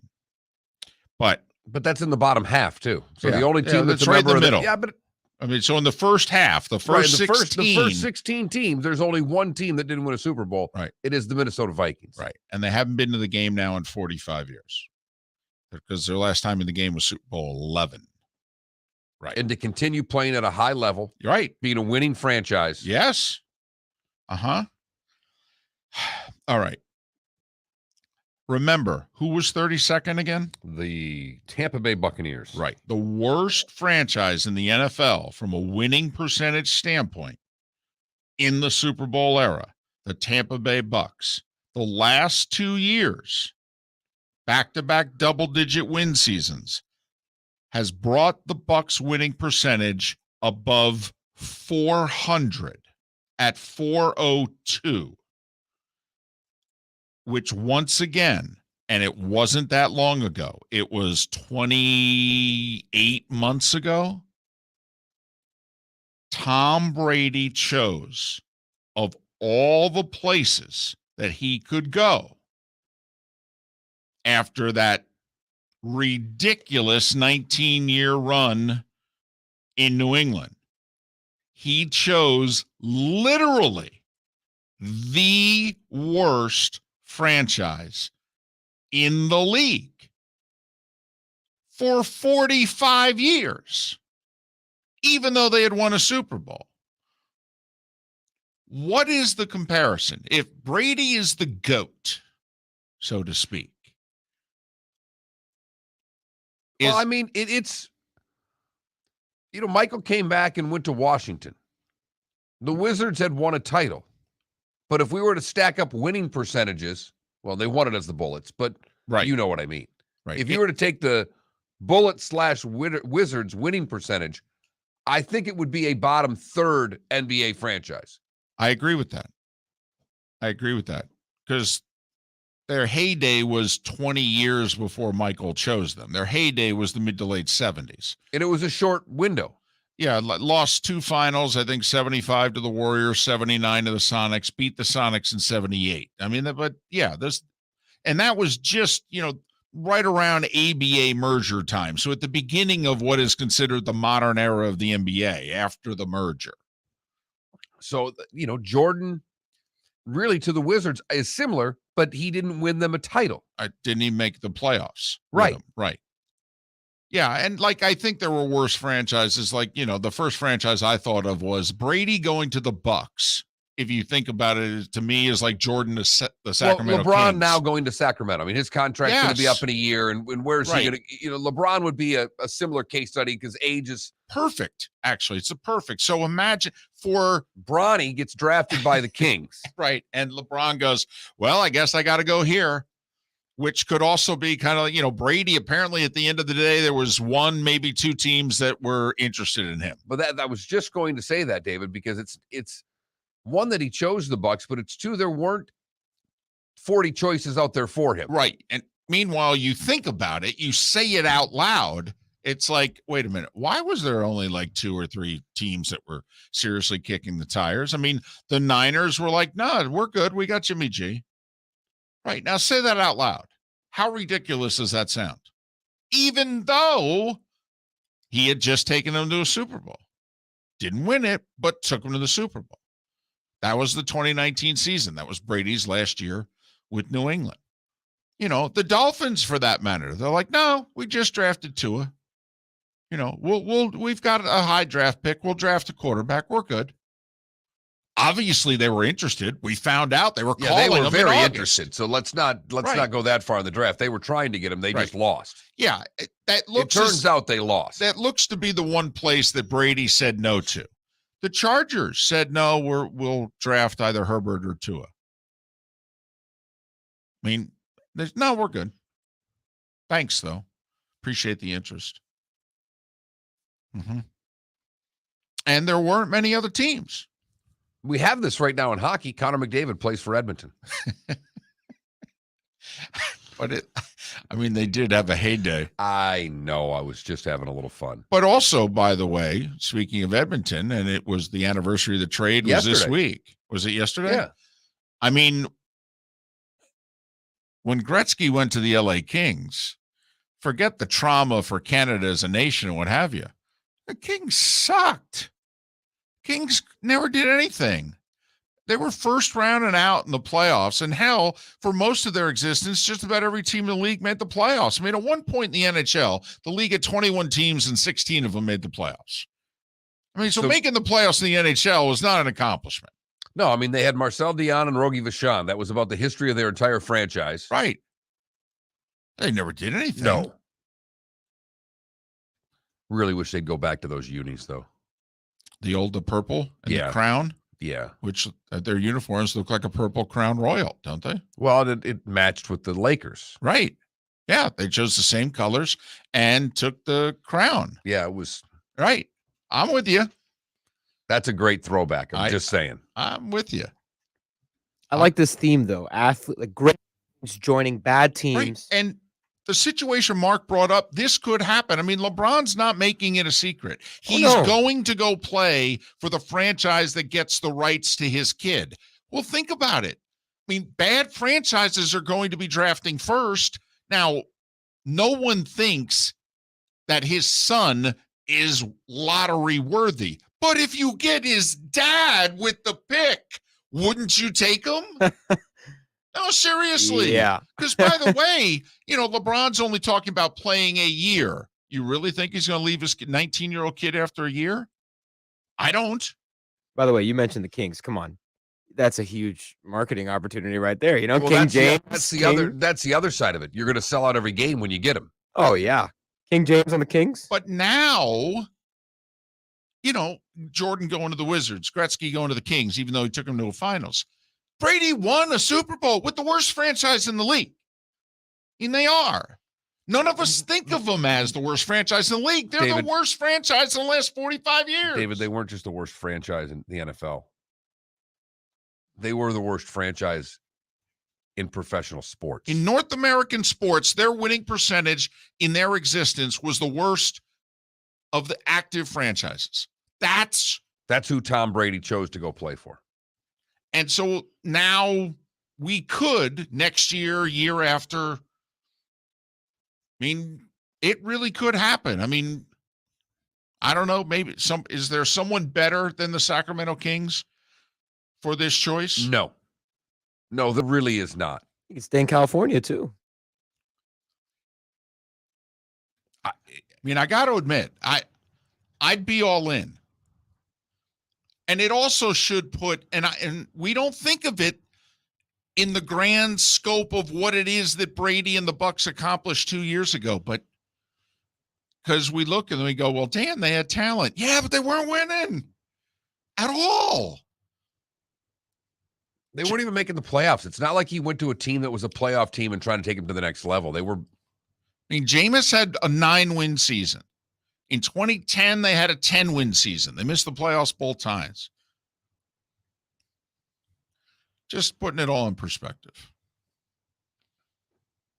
Speaking of not doing a lot of winning, we're going to talk to Andy Baskin. He lives in Cleveland. Golfers, are you bored of the same old driving range warm-up routine that's not getting you the results that you want on the course? Power up your golf swing by adding resistance bands to your range sessions with the Orange Whip Golf's Power Strap Kit. featuring band attachments to your feet and hips. Power Strap resistance training will boost club head speed, increase power, improve flexibility, all with just a few swings. Buy a Power Strap kit today. Go to orangewhipgolf.com and use code Miller10 to receive an additional 10% off the already great price of $119. Mark Miller for SWFL Golf Carts or online, flgolfcarts.com. If you're looking for a golf cart, an e-bike, or an e-motorcycle, go visit Alex and the gang at SWFL Golf Carts. flgolfcarts.com online. Check out their whole inventory. If you're looking for a custom cart, they can take care of you. 2-seater, 4-seater, 6-seater, they've got you covered. E-bikes, nobody better for value and service. E-motorcycles, check them out. Again, flgolfcarts.com. flgolfcarts.com. Bring your big mouth to John Smith Subs and indulge in their overstuffed subs with the freshest quality ingredients. Enjoy our famous steak bomb with perfectly grilled marinated sirloin steak topped with provolone cheese, grilled onions, peppers, mushrooms, crispy bacon, juicy tomatoes, and creamy mayo. Boom! Made-to-order crispy fries can be paired with the Gator, the Cuban, the chicken bomb, or the Italian. Love local. Eat delicious with John Smith Subs. Find a John Smith Subs location near you today. David Moulton for Napa, Napa Auto Parts, and Napa Filters. Insist on Napa filters for your vehicles, or if you're a do-it-yourselfer, only buy Napa filters. Napa has a filter for almost anything on earth that moves, whether it's motorcycles, foreign and domestic cars, vans, SUVs, earth-moving equipment. You get the idea. Napa Auto Parts, Napa filters. Insist on them for your vehicles, or if you're do-it-yourselfer, only buy Napa filters. You were listening to Miller and Moulton on the Florida Sports Network.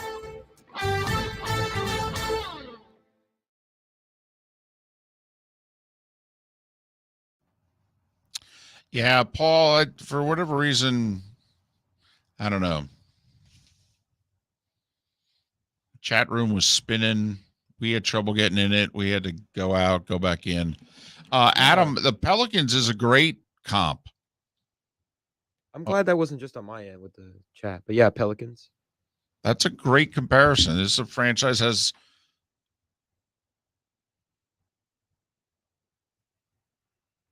Did you know that the Thunder have like the third highest winning percentage in NBA history? The Oklahoma City Thunder. The Oklahoma City Thunder. Yep. Well, they had KD and Russ for a while. Right. They had they're only like 12 years old. Right. And they had 8 really terrific seasons. So, yeah. Okay. Now, what you have to do, though, is you have to go Sonics/Thunder. Because that's actually the franchise. Right. Now, the Sonics were. Well, the Sonics and, Sonics were an average to above average. They won a finals, 78, 79. Yep. Lost in 8, won in 9. Mm-hmm. Lost to Michael in 96. Yeah. Lost in 8 to the Bullets. Yeah. And then beat them in a revenge series the next year. Awesome. My dad wore number 10 because he loved Elvin Hayes. The Big E. My dad's name's Emilio, so naturally. There you go. Yep.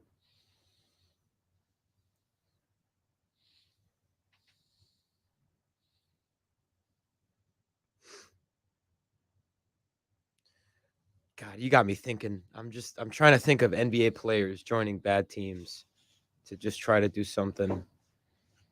Well, Aqua. But Paul, you know what I mean? I mean, nobody did Aqua either. Nobody went soft with their colors. I love, because again, my whole life it's been rough. Why are you a Dolphins fan? I can't not be a Dolphins fan. Come on now. All I've heard my whole life is about their history.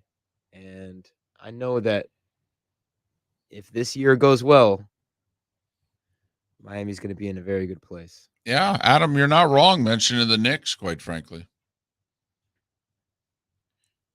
Did Walton play on what team, Bray?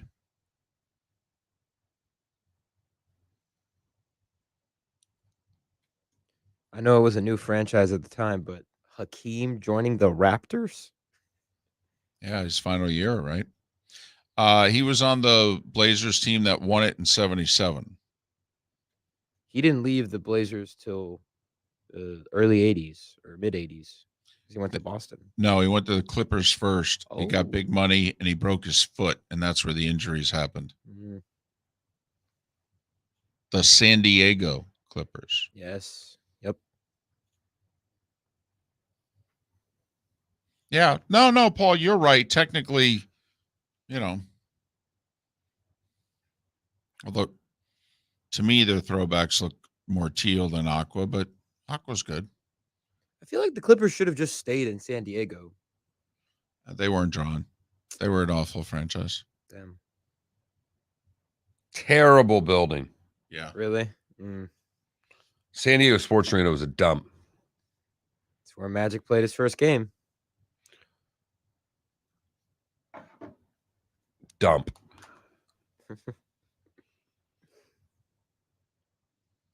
Let's call Andy.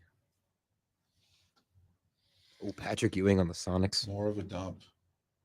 The San Diego building or the old Odd in Buffalo? Odd was bigger.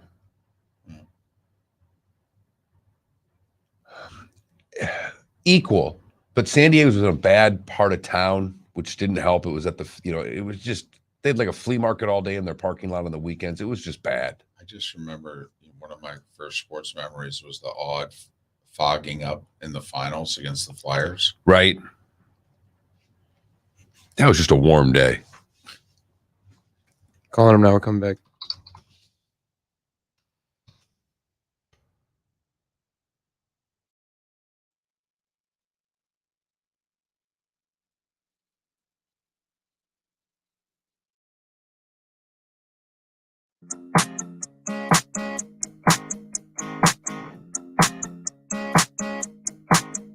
You're listening to Miller and Moulton, exclusively on the Florida Sports Network. It is 22 minutes before the hour. Thanks so much for being with us. Miller and Moulton, Florida Sports Network, floridasportsnetwork.com. Our Clutch Vodka Fantasy Football Summit with Dr. Roto sold out tonight. We thank you for that. For those that are attending, the event starts at 7, doors open at 6. Remember, food and drink come with it. So hope to see you there beginning at 6. It's truly our clutch play of the day tonight. Andy Baskin, one of our clutch guests from 92.3 The Fan in Cleveland. You can follow Andy on Twitter, Andy_Baskin. How about them Guardians, baby? Woohoo! Can you feel it? You feel the excitement down south? All over the place. I'm just curious, we're following the attendance figures to try to gauge whether or not there's, any movement, if you know what I mean. I mean, anybody care?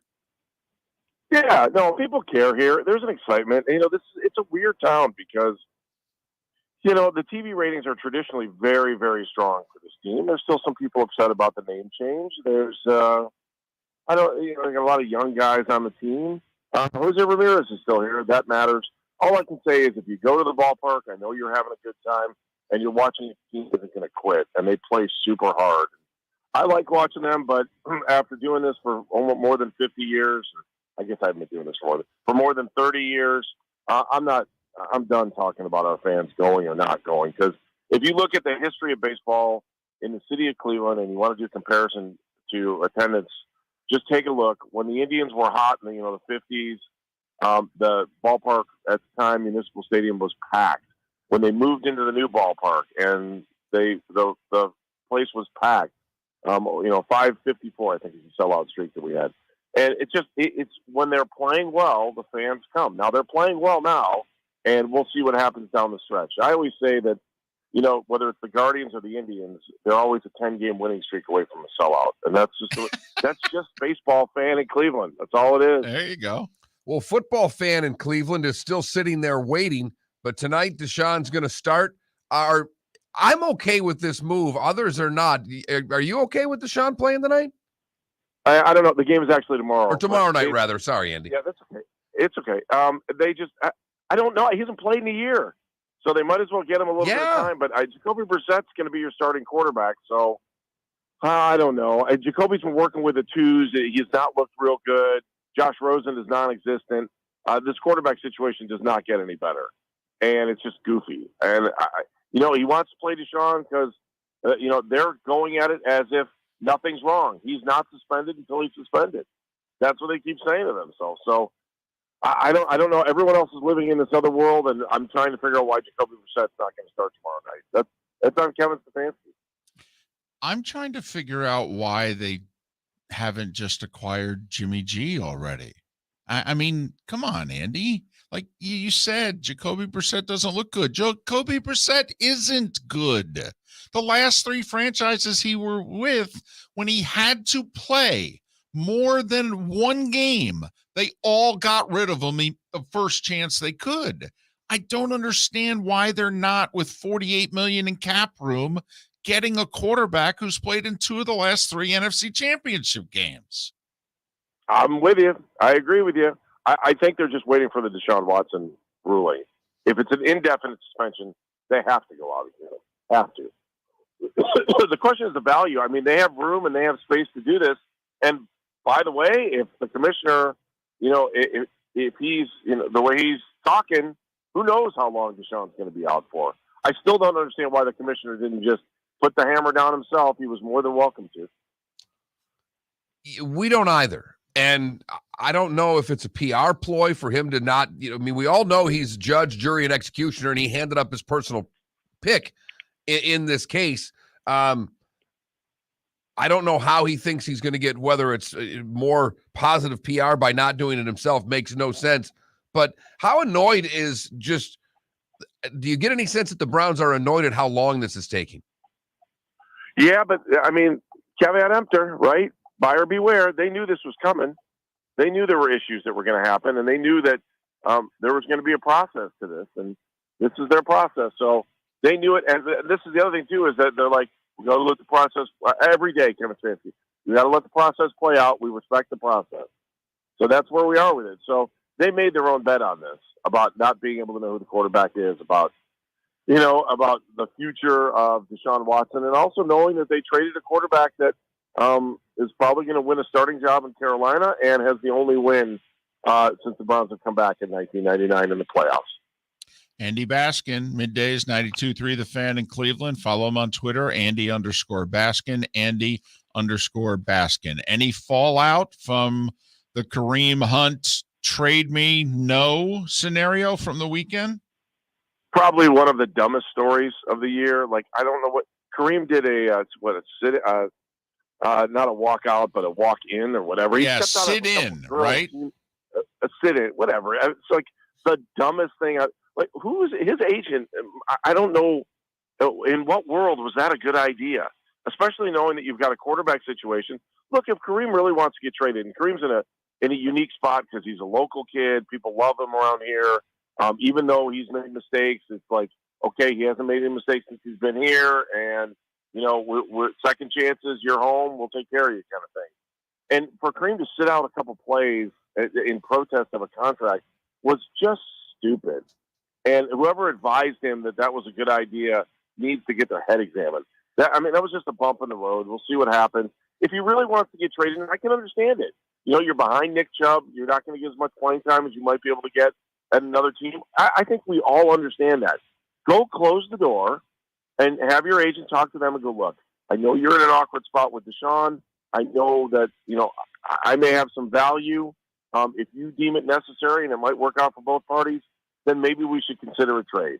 That's how big kids work. That's how grown-ups play. And for this to get leaked to the media was just ridiculous. Stupid.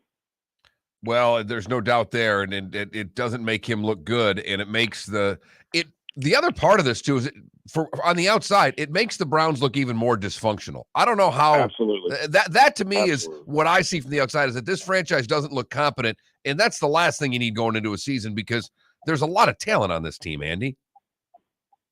Talent, and I think the front office is good.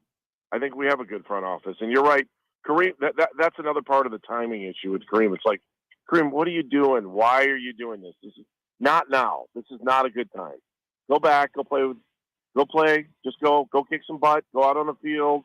Do what you know how to do. Be a great running back when you have the opportunity to go do it. And by the way, other teams are watching too, and they see it. And they're like, oh, Cleveland's got too many running backs. Maybe we can get Kareem Hunt. I love their backfield, and obviously, either the second stringer or the third stringer is probably not going to be there next year. But this way you've got insurance for another year in case one of the top two running backs turns an ankle. Andy Baskin from 92.3 The Fan in Cleveland. I don't want to put too much weight on one game, but with all the drama surrounding this franchise, is week one a bigger week one than most week ones? It's going to be interesting, and especially because there's a little more time before week one. It feels like there's 2 weeks in between the last preseason game and the first game. If that's right, I'm doing the math in my head. I'm trying to. Yeah, it's like a week and a half. Yeah. Yeah, it's a long break in between, and it's going to be Baker. And we're do the Browns do the right thing? Can Jacoby Brissett beat them? What happens if they lose? How much egg on their face are they going to have? Do the Browns make the right move? I mean, it's all storylines, and let's face it, we do this all for entertainment, so I guess it serves its purpose. But you're right, it's going to be a big one. We haven't talked about it because we've been waiting on this Deshaun Watson thing, so it hasn't really been a front and center as much as it is. It's like we kind of get little reports out of Carolina on how Baker's doing, and so we talk about that for a little bit, and then go right back into talking about lawyers and courts and and rulings and like for me again, my big thing over the last 24, 48 hours is, especially when Roger Goodell spoke and talked about all the reasons why they want him to be to be suspended indefinitely. Roger, you could have done that yourself. Why didn't you? Why did you hand this off? And now he's also in jeopardy of having the person he handed it off to, who also wrote the personal conduct, was a part of one of the writers of the personal conduct policy. What if he agrees with 6 games? Now where are you, Roger? I don't get it. I don't understand. If Roger Goodell wanted to walk the walk and talk the talk, he should have just suspended him indefinitely, and we could all move forward, right? There's no doubt. I don't know why he didn't do it. There's no doubt. My gut tells me 12, Andy. What's your gut tell you this is going to be when it comes down? If the commissioner's right, it's indefinite. I mean, we may not see him at all this year. And then, the league is saying that the cases that they brought 4 cases forward, and I think they want, I don't know what they want. Do they want 6 games per case? That was their main argument with the ruling, was that they thought it wasn't enough. And their rationale is, she had said that she based the entire story as 1 case, whereas the league is looking at it as 4 different cases. So that's why I think the suspension could be a little bit longer. Who knows, man? This is just drama. Man, I just want to talk about how they went out and got Cade York, who's a great kicker, and we might have the best kicker we've had here since Phil Dawson. I'd love to do a whole show on that. That'd be great. I think you're at least a week away, personally, but that's just me. I don't know why, though. It could drop tomorrow. Well, that'd be great. That'd be great. Keep my fingers crossed. Like I said, so you're at least a week away then, because if it drops tomorrow, goodness knows you'll be talking about it in the first part of next week. But in all seriousness, even if, let's just say it stays at 6, I don't understand, Andy, the difference in one game in the AFC is huge. Huge. True. And to me, Jimmy G is at least a 1 game better in the standings than Jacoby Brissett. You wouldn't give up a 5th round draft pick and spend salary cap room that you have to go 4-2 in your first 6 instead of 3-3. Honestly, I think it's worth it. Bro, this is Mensa Radio right here, because I agree with you 100%. I don't know what more I can say. You're right. I don't know why you wouldn't go out and do it. The only question might be his health. Maybe they just don't think he's healthy enough. That's I could live with that. They don't think he's ready to play. They think the injury's still persistent, and they feel like Jacoby Brissett, or they just want to, stand and say, we brought in Jacoby Brissett for a reason. We know what we're doing, and we're the smartest guys in the room. I agree with you. If you have a chance, I think as a general manager, no matter where you are in what sport, your job is to make the team better and not care about what the media, the fans, or even guys on the field are saying. If you've got a chance to bring in the best player at that position at that given time, that's your job. Go do it. Andy, have a great show. And We'll talk to you down the road if this situation ever ends. You got it. You got 30 more seconds. I got a question for you. Yeah. So my mother-in-law lives in Melbourne, Mhm. and my kids make fun of her because when she comes home, she says Florida the way you just said Florida, the way you said it coming back from break. Okay. The question is, what is the correct pronunciation? Florida. Did we mess it up here? No, it's Or- Florida. or- it's Florida. It's right? Florida. It's not Florida. Florida. I don't know why, man. It's like one of those, like there's an Oregon, Ohio, and everybody, like when they talk about the state, they talk about Oregon. Oregon is the correct way to say it. But they always go, "Oh, are you going to Oregon?" I'm like, "No, we're going to Oregon." It's just one of those words. It's a regional dialect thing. Stories. One way of pronouncing it though, the Florida. You know, I get you. But that's nowhere around where There we it is. live, That's Andy. it. That's it. Yes. Right. FLOURIDA. Right. Yeah, I just want to say it right. Florida. You had Yes, it right, Andy. You had it right. Okay, good. I feel better.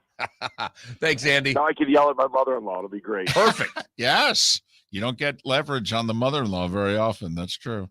No, Thanks. I just try to make sure I'm on good terms with her because then her daughter's nice to me. So that's the world I live in. Well, and that's good because occasionally you want to sleep with her. So thanks, Andy. Welcome to marriage, my friend. Goodbye.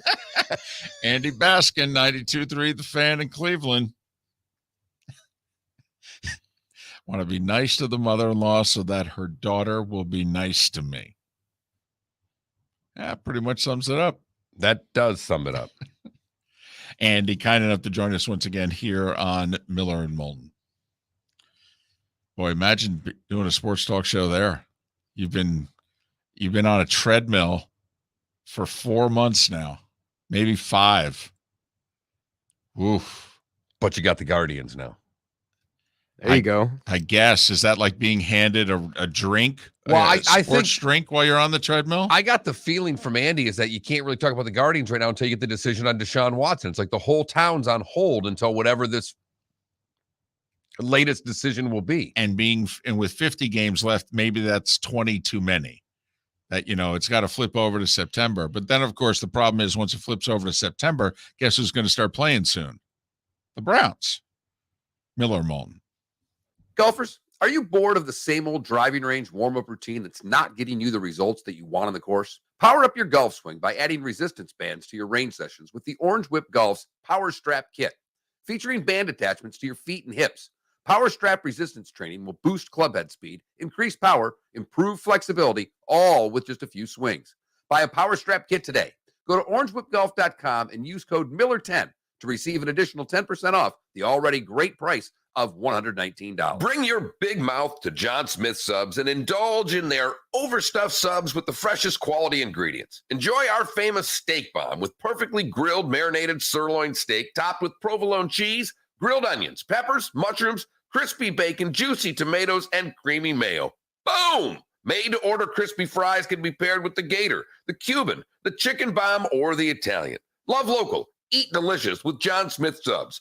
Find a John Smith Subs location near you today. David Moulton for Napa Auto Parts, and Napa Filters. Insist on Napa Filters for your vehicles, or if you're a do-it-yourselfer, only buy Napa Filters. Napa has a filter for almost anything on earth that moves, whether it's motorcycles, foreign and domestic cars, vans, SUVs, earth-moving equipment. You get the idea. Napa Auto Parts, Napa Filters. Insist on them for your vehicles, or if you're do-it-yourselfer, only buy Napa Filters. We did this before the pandemic, and now we're doing it again. The Miller and Moulton Fantasy Football Summit, presented by Clutch Vodka. We want you to win your fantasy football league, so we've recruited an expert just for you. Dr. Roto, who you hear regularly Thursdays on Miller and Moulton during the season, will give you his tips, advice, and insight just days before your fantasy draft.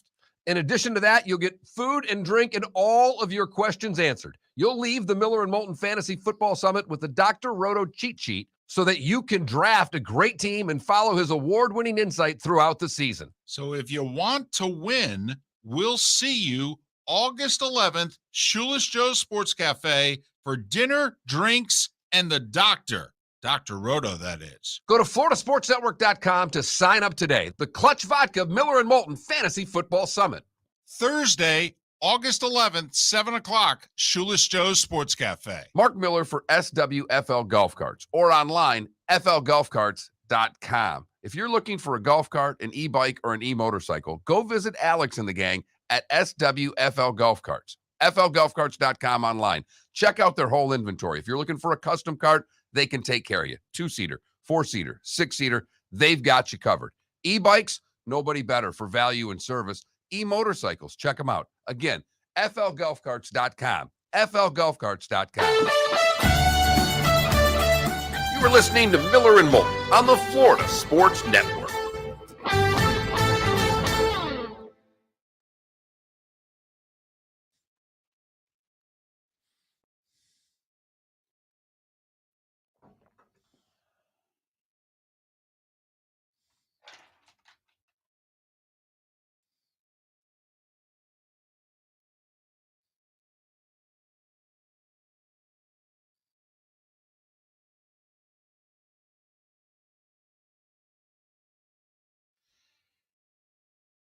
Dang. Nice throw.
So Vogelback, the really fat guy on the Mets, his walk-up song is "My milkshake brings all the boys to the yard."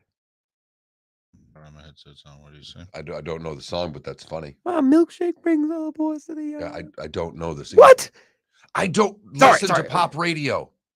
And it's first off, the way you just sang that sounds like something I'd never want to listen to. Yeah, Ever. you know. I don't know my milkshake. What is it? My milkshake brings all the boys to the yard. My Oh. milkshake brings all the boys to the yard. Yeah, I don't know that one. It's not on my playlist. Okay, I actually know the song, and I knew it before Vogelback used it for his walk-up. There you go. I'm sorry. It's okay. No, not to you. I'm sorry for David.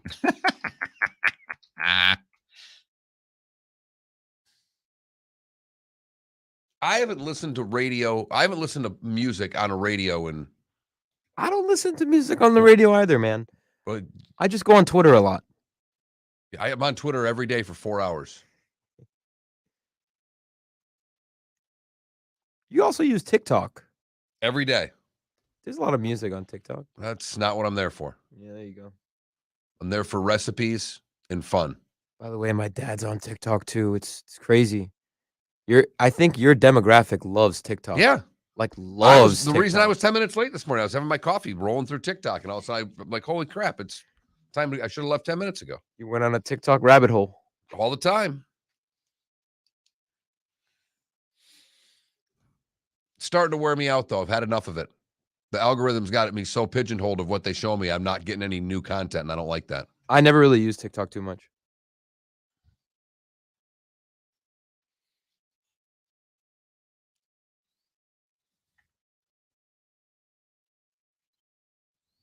That's fine. I'm not all over pop culture, though, DC. I'm the furthest thing from pop culture. I'm 52 years old. I'm with you, Paul. Title works, but the song, not so much.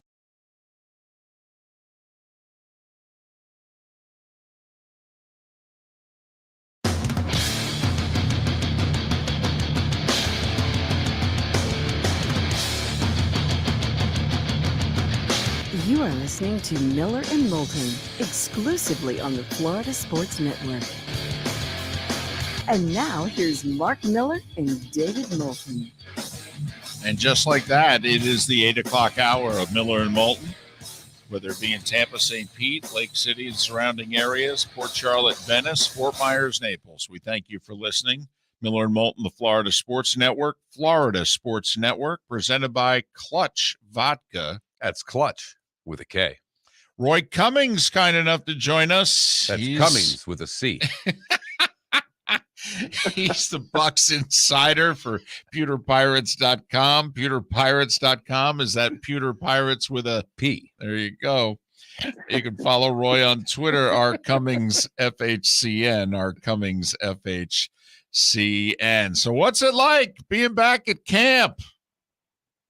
Hey, you know what? It's kind of like the regular season. As we talked about the last time, camp's not the same, but hey, controlled scrimmages make it a little bit more interesting. So we're kind of already in the dog days. You know, it's I think guys are waiting for to play an exhibition game, and you always get to that point where it's like you've seen enough of each other on the other side of the other side of the ball, and you kind of just want to get going. And it won't be long. We'll probably be give it another 5-6 days, another week at the most, and everybody will be ready to play a regular season game. They may not be ready from the coach's standpoint, but you know, emotionally and everything else, they'll be like, let's get to the real deal here. But we're almost there, so it's a good chance to go out and play a little football on Saturday. That's always that always improves things a little bit. Obviously, with Jensen going down, it's already been a bad camp when you lose your starting center, but pretty scary day yesterday when 2 offensive linemen leave with cramps. Had to have everybody just freaking out.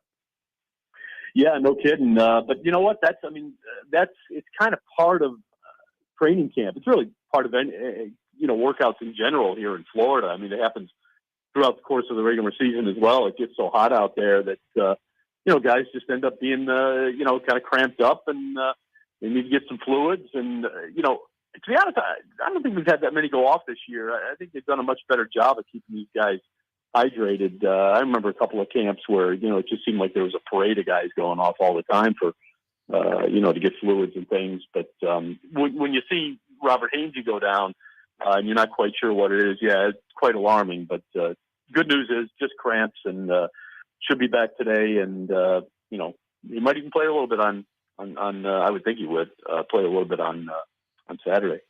Roy, do the Bucs genuinely think Hainsey's good enough, and that's why they haven't brought in a veteran center, or by chance are they doing this for salary cap reasons and they really don't want to have to pick up the phone unless they have to?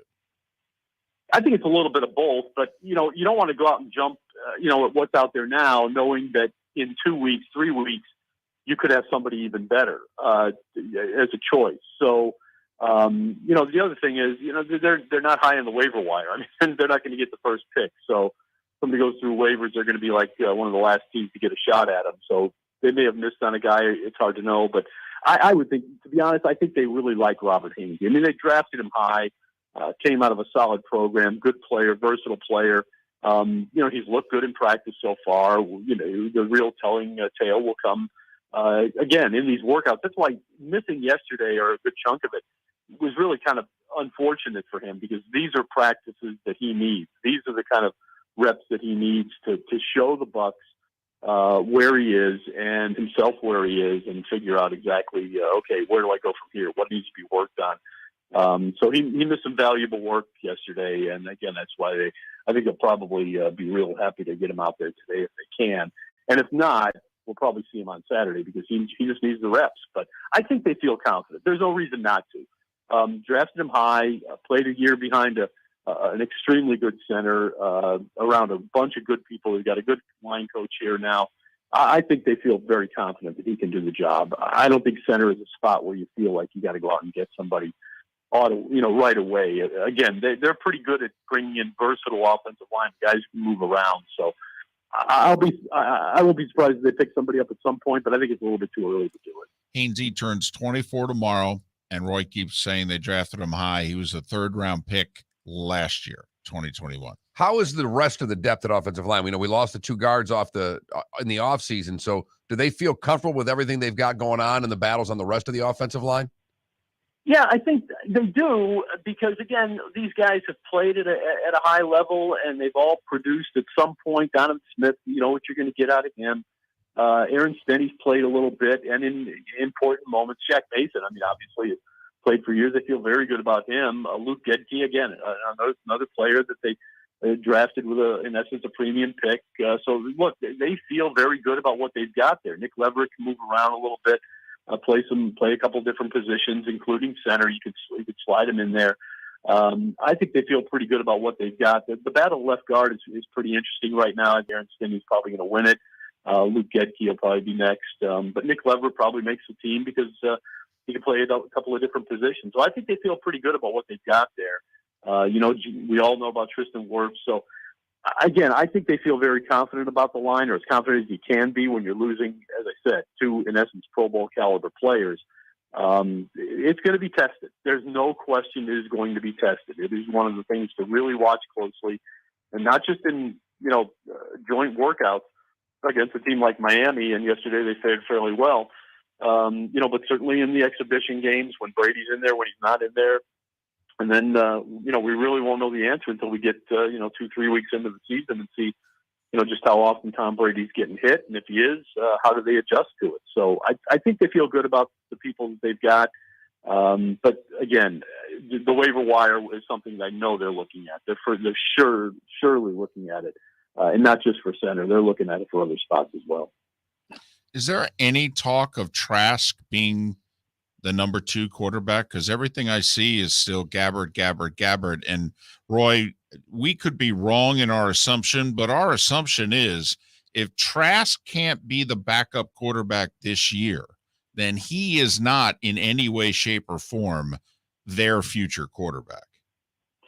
Well, I would say that if the Bucs were a 500 football team, if they were a team that was hoping to finish second and maybe get a wild card berth in the playoffs. The Bucs are Super Bowl bound. It's Super Bowl or bust.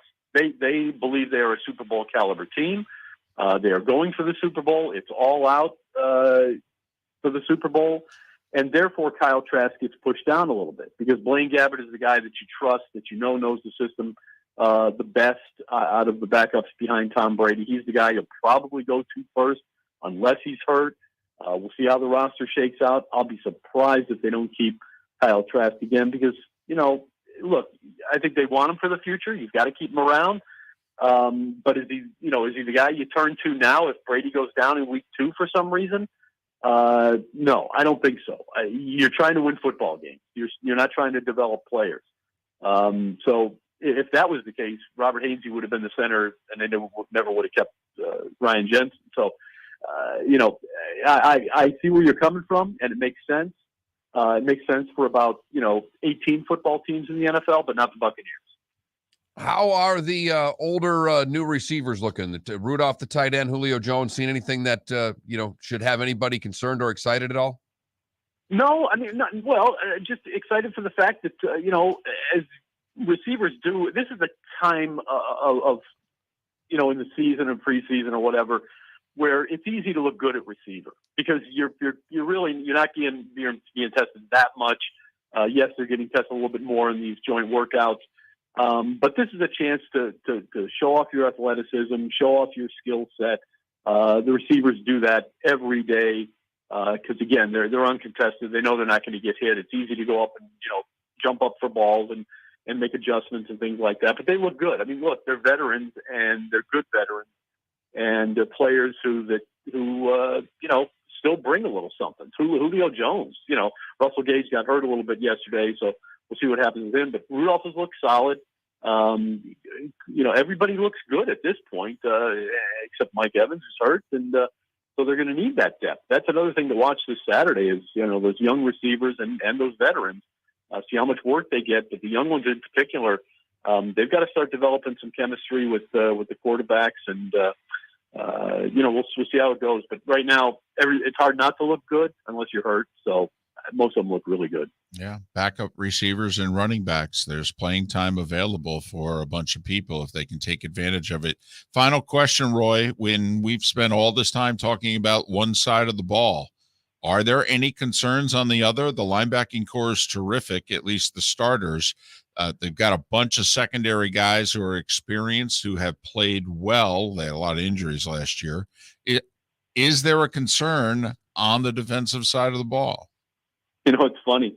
The only concern is there's still a feeling in Tampa, and this is amazing because we all remember back in the day when everybody in the NFL knew about Sapp, Brooks, Lynch, Barber, go down the list, Simeon Rice. It's like this defense can't get any credit. Carlton Davis is one of the best defenders in the league, never gets any credit. Levante David has forever been a forgotten man on Pro Bowl lists and All Pro lists and things like that. And there's more of the same happening now. I think the Bucs feel that they have they have an elite level defense and they don't get elite level credit. And now if that's your biggest complaint, you're okay. A little bit of a no-name defense here, you could say. They don't, again, a couple of the stars that made noise, the last couple of years, Dominic Sue not here anymore, Jason Pierre-Paul not here anymore. So now there's even more or less attention paid to these guys because, well, nobody knows who they are. Everybody's sort of Shaq Barrett, but, still it's probably him and Levante David about the only guys. People don't realize Devin White, arguably one of the top, 5, certainly one of the top 10 linebackers in the game. The Bucs feel they have that level of player up front, in the middle, and in the secondary, and I don't disagree. And so the only concern here is that they just don't seem to get enough credit. But you know what? That'll probably start to come as the season comes along and people start to realize, you know what? This defense, they shut people down. They're pretty darn good. Yeah, the two linebackers are outstanding. Roy, yeah, as always, thanks for your time. Stay cool if you can, and hopefully we'll catch up around final cuts in the opener. Yeah, hey, it's only supposed to be about 95 today instead of 98, so we're feeling good. Sure. Roy Cummings. Yeah, wear a jacket. Promise. pewterpirates.com. Joining us once again here on Miller and Moulton. You can follow Roy on Twitter, rcummingsfhcn. Roy Cummings joining us here. I'm concerned about the depth everywhere on the offense, everywhere. For whatever reason, the receiving core, they're not as happy with those guys as they should be. Running backs, line, that's what I'm looking for. Miller and Moulton. Thanks for listening right here on the Florida Sports Network. Golfers, are you bored of the same old driving range warm-up routine that's not getting you the results that you want on the course? Power up your golf swing by adding resistance bands to your range sessions with the Orange Whip Golf's Power Strap Kit. Featuring band attachments to your feet and hips, Power Strap resistance training will boost club head speed, increase power, improve flexibility, all with just a few swings. Buy a Power Strap Kit today.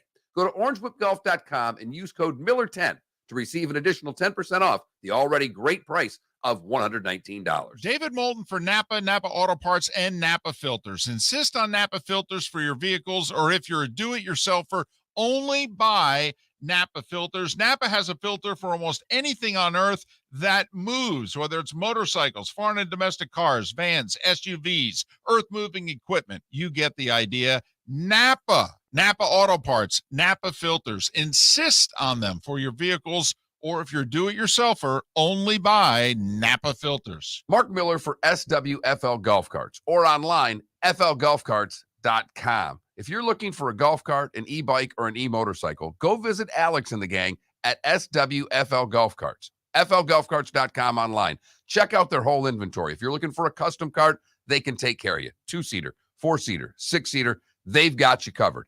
E-bikes, nobody better for value and service. E-motorcycles, check them out. Again, flgolfcarts.com. flgolfcarts.com. Bring your big mouth to John Smith Subs and indulge in their overstuffed subs with the freshest quality ingredients. Enjoy our famous steak bomb with perfectly grilled marinated sirloin steak topped with provolone cheese, grilled onions, peppers, mushrooms, crispy bacon, juicy tomatoes, and creamy mayo. Boom! Made-to-order crispy fries can be paired with the Gator, the Cuban, the Chicken Bomb, or the Italian. Love local. Eat delicious with John Smith Subs. Find a John Smith Subs location near you today. You are listening to Miller and Moulton on the Florida Sports Network.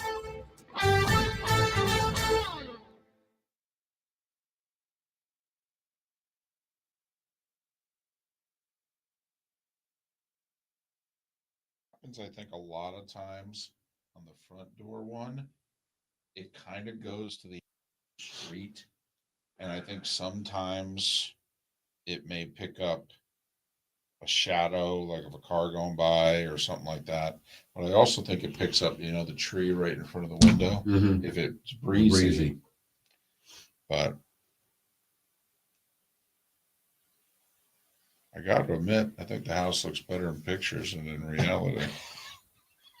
It's the idea. I saw the thing yesterday, and Looks good, doesn't it? texted my mom. I go, "Wow, this is a nice house. Why are they selling it?"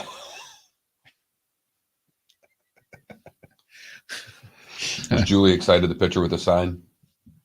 It kind of, that was like a Hit her, reality right? check for her. Yeah, that's what I figured. But because her big thing is she's been saying, "So we're doing this, right?" I'm like, "Well, you are." I'm like, "Yeah, we're doing this." Oh, she'll be so happy. She doesn't even want to come home. Yeah, her stress level is so much better. The psycho has really affected her. How could it not? And it's been a very uncomfortable 4.5 months. She's a mess.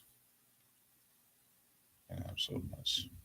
And she's not when she's There. And then Well, that's why when I mentioned you, like at first when you said third floor, I'm like, why would you do that with the hips? You know what I mean? right. But that was just, Right. and I, took before I even said anything. I went, she probably. Well, By the way, you noticed with the first elevator, right? You know, what I mean, I Totally. just can't do stairs. Yep. Not going long term, No. and not with your mother-in-law there. And Right. so I was like, But also, I don't think she'd live first floor. no, that's So our only options were at a place like that, second floor, third floor. I'd rather be all the way up, so I don't have somebody on top of me. I couldn't agree more. And also, I don't have to pay for the roof. So, yeah, put me all the way up.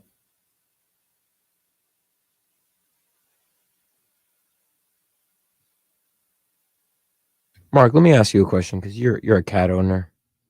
If you lose your cat, say one of your cat runs out, how much time till you're giving up? I don't know. It's really hard to find a cat. Yeah, A lot harder to find a dog. it's hard to find either. But like, You want a dog? no. I'm asking because girl I know lost her cat 2 weeks ago. She is still Go to a shelter. so adamant. There are so many No, pets. she in lost shelter. her cat. though. Oh, lost. Lost it. her cat. Didn't die. The cat ran away. Yeah, Gotcha. still flooding the timeline with posts. Oh. Dude, that cat's gone. Never know. It's probably dead, honestly. Hate to be morbid, but it's a small, tiny cat. It's gone. Sorry.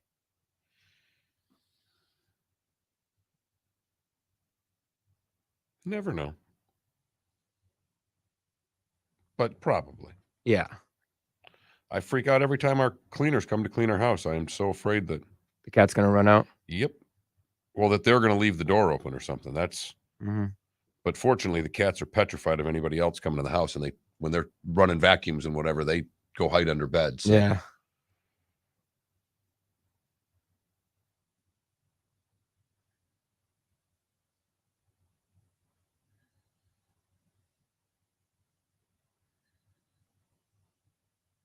No way. Wow, that's a great story. Deadstrick in the Twitch chat. Yeah, cats are amazing animals. But she's like moving out of Fort Myers, like You got to give up at this point, you know. Yeah. Go get another one. Look just like it. Yep. Behave the exact same way. We were talking about it. Our cat, my one cat, the boy cat, every morning now when I get out of the shower, We're coming back. comes and has to lay on me.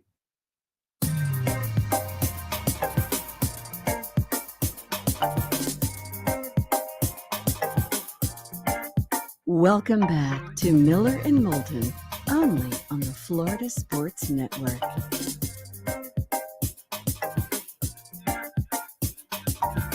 "21 minutes past the hour. Miller and Moulton, Florida Sports Network, floridasportsnetwork.com. We'll talk a little Yankees next hour. How about this stat? Man, I'm just loaded with.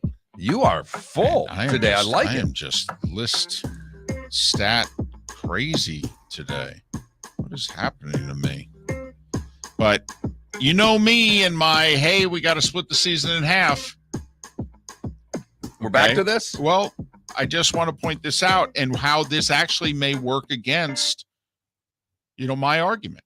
Wow. I mean, and I still would. If I were commissioner, I would do it. However, we have been excited about what's going on in Baltimore. We just think it's cool when a team is predicted to be just flat lousy. And they're actually pretty good out of nowhere. And it's like, wow, this is cool. In many ways, these are the most exciting seasons in fandom. Right. The ones that come 100%. Totally like you're a Tigers fan. That 06 season came out of nowhere. They had been lousy for 10 years. And all of a sudden, everything came together. And they're in the World Series. Yep. And you literally, Tiger fans were like pinching themselves like, is this really happening? We're lousy. Well, since July 3rd. And that's pretty much the midway point of the season. I mean, they started a week later this year, so you might have had to push it another week. Since July 3rd, the Orioles are 23-8. No one else in the division is better than 16-15. Baltimore, if we had split the seasons in half, Moulton, would have a 7-game lead in the second half standings over Toronto, 7.5 over the Rays. The Yankees would be 10.5 back. They're 13-19 since July 3rd, and the Red Sox would be 13.5 back at 11-23. Still trying to figure out why they didn't dump players. Yeah. I mean, they played this kind of sort of in it game. Yeah. Let's throw some parts here and get a couple of your parts here, but not really make any material moves. And I didn't understand it then. Looking at it now, it makes even less sense. Well, especially if they're going to lose them all in 2 months. I mean, if you're planning on keeping them, okay, then now we understand what you were doing. And you figured if you traded them, you'd have less of a chance of getting them back. Our buddy Lou Merlone, he had a post last week in which he said, I don't understand what they're doing, but here's the thing. How, if you're the general manager, can you explain it to your owner that you're a tax team this year? Red Sox are paying the tax. He goes, you're in last place. You're paying the tax. He goes, forget the media, forget the fans, forget the players. How do you explain that to your owner? Well, they would explain it with injuries. That would be the excuse. Well, but his point was what you just brought up. He's like, listen, you gave them 4 months for whatever reason. They're underperforming. You've had injuries, what have you. He goes, don't you have to make at least one trade to get under the tax? He goes, because it comes back to haunt you. You start becoming a repeater. If you do it 3 years in a row, what it costs you. And now after you've done it for a year when you're bad, your fans are going to expect you to do it next year. Of course. Because you've got to win. Right. Now the pressure becomes amplified. You've got to do more with your roster. You have to spend more money, and it puts you even in a further tax burden with your owner. So it's a fantastic point by Lou. Did you see what happened in the minor leagues? I think it was last night. maybe it was the night before. Did you hear the story of Chandler Redmond? He's a Cardinals AA prospect. He's an infielder. He hit the home run cycle. The home run cycle. The home run cycle. In one game? Against Amarillo. He hit a solo homer, a 2-run homer, a 3-run homer, and a slam. Wow. That is awesome. 4 homers, 10 RBIs. The homer cycle.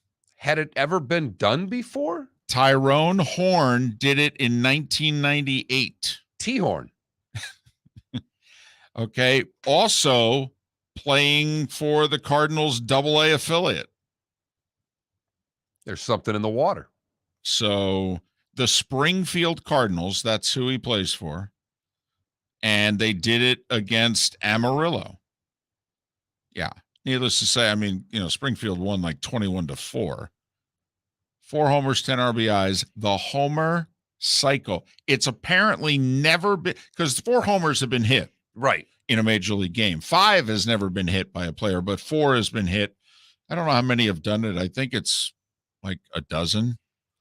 But no one in the majors has ever hit for the homer cycle. I'd never heard of it. I know. Until you read that. I didn't know it was a thing. The home run cycle. I was trying to figure out in my head what you were talking about.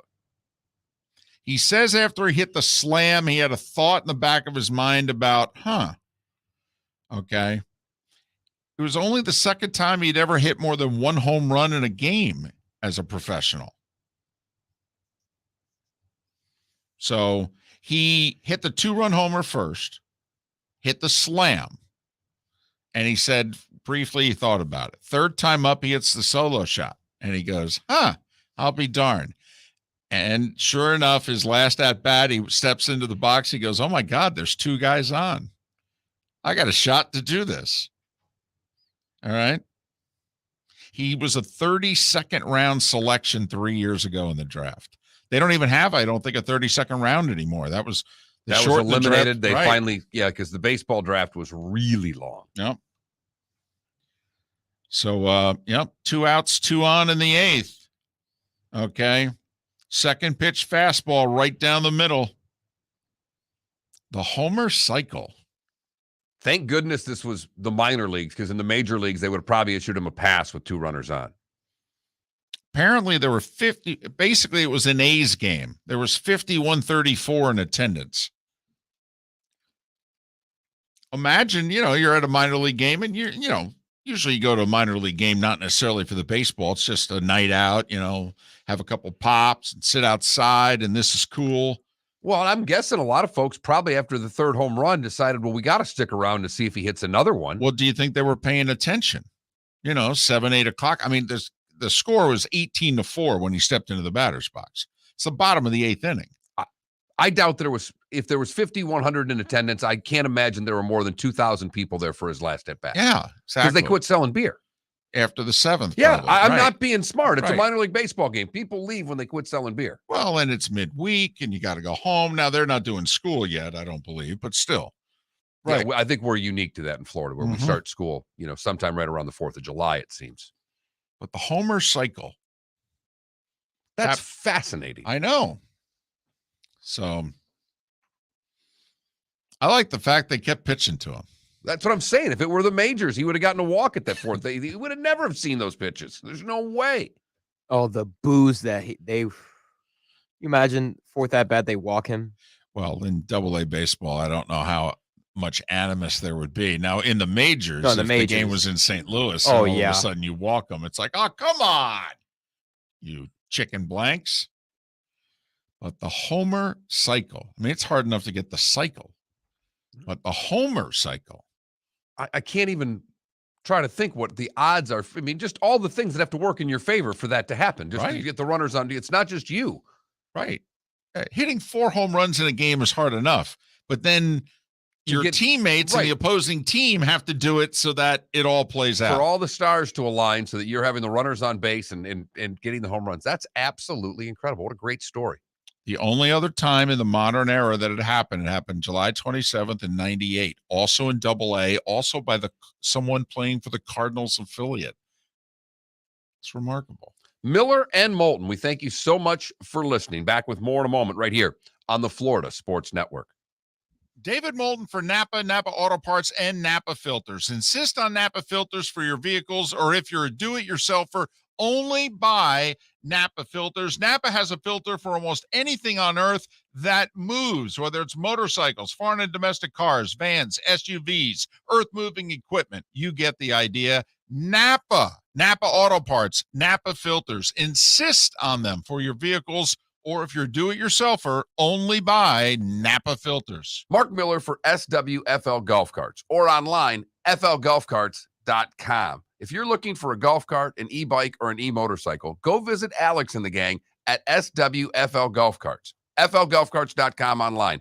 Check out their whole inventory. If you're looking for a custom cart, they can take care of you. 2-seater, 4-seater, 6-seater, they've got you covered. E-bikes, nobody better for value and service. E-motorcycles, check them out. Again, flgolfcarts.com. flgolfcarts.com. We did this before the pandemic, and now we're doing it again. The Miller and Moulton Fantasy Football Summit, presented by Clutch Vodka. We want you to win your fantasy football league, so we've recruited an expert just for you. Dr. Roto, who you hear regularly Thursdays on Miller and Moulton during the season, will give you his tips, advice, and insight just days before your fantasy draft.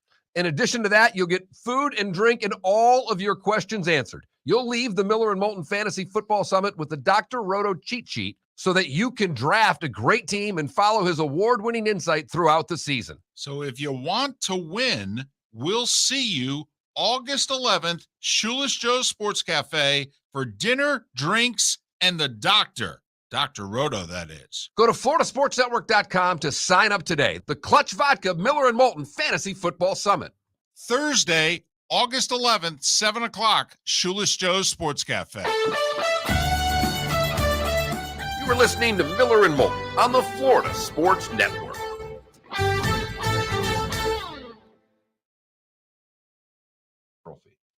Does it all in referrals. Interesting.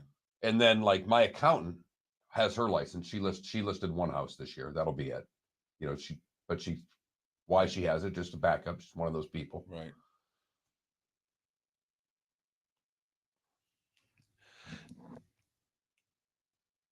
Adam, what costs aren't going up right now? Yeah, I mean, besides gas, what's going down?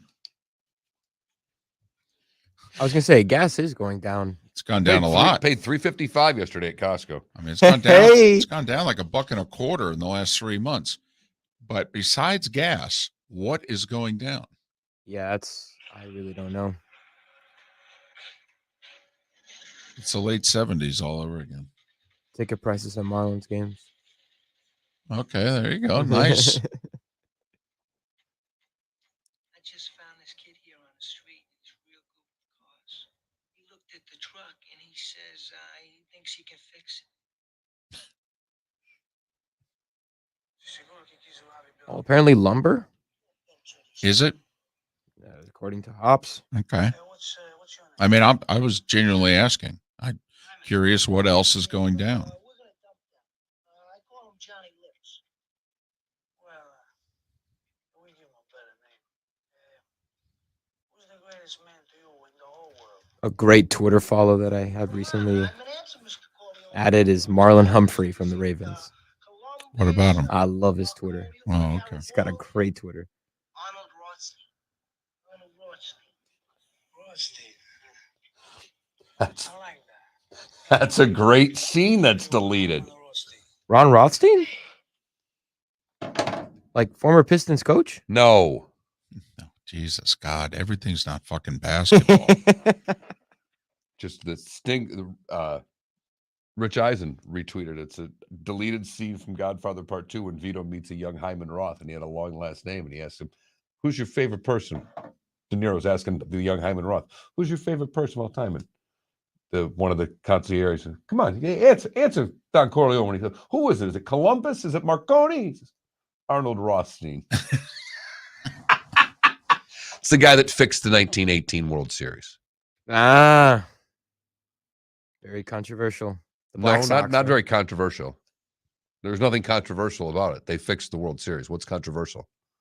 The fact that they did that.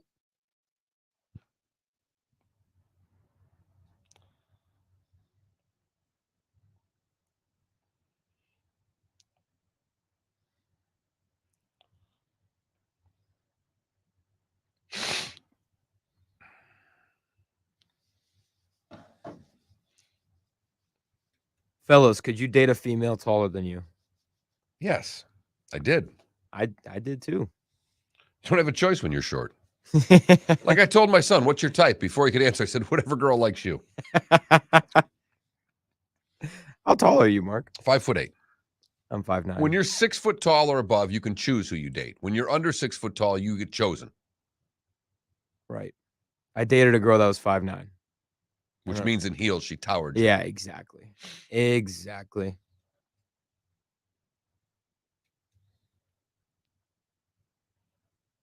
It's not for the weak, but it can be done. Don't worry, short kings. We must stay focused.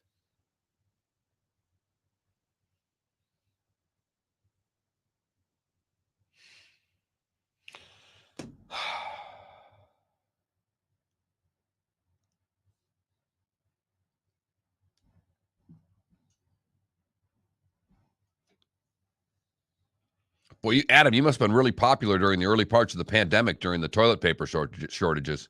You must have been the go-to guy in your neighborhood. Mello, it's a fascinating point that you make right there. Don't kid yourself. Thought the same thing for years.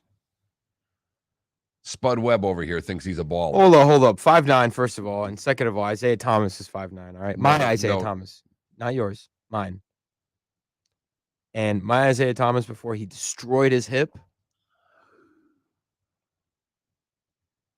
modern NBA Colt legend. 29 a game. 5'9". Unbelievable. King of the fourth.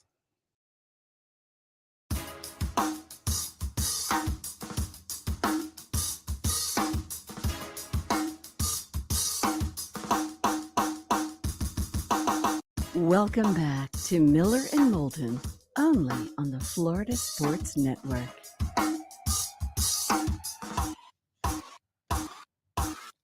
"22 minutes before the hour, Miller and Moulton. Florida Sports Network, floridasportsnetwork.com.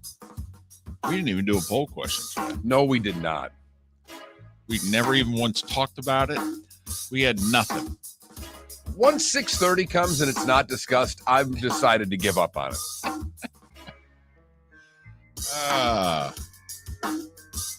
Didn't yesterday we asked who was the greatest female athlete? And We Serena did. was winning, big. Overwhelmingly. Did she win by a bigger margin than college football fans basically said, the heck with ESPN, the Big Ten's making the right move. They don't need the 4-letter network. No, she did not. She ended up getting just under 69% of the vote. Gotcha. Katie Ledecky was second, Jackie Joni Kersey third, Simone Biles last. At recent Olympics, that's what people have in their mind about the GOAT gymnast. It would have been fun if Biles would have done what she was expected to have done in the Olympics, just to put those two head to head against one another, to see how that would have gone. It is interesting also to put Olympians up against Serena, because you figure, two totally different, arenas. No, Serena won 4 gold medals. Did have a lot of people coming with Nunez, the UFC fighter, saying, you got to go someone like that on there. There's between the text line, Twitter. Okay. And look, we know when you limit, as we said yesterday, anytime you limit something to 4, you're going to miss people. But that was the poll yesterday. We may have one. If we can come up with one during the next break, we'll get one up. Nah, we'll save it. Great. They're making some changes to the cocktail party, David. Well, first they could start by calling it the cocktail party again. That'd be fantastic. That would be a great start, but I'm a little miffed by this, because the story out today is that recruits will be allowed to attend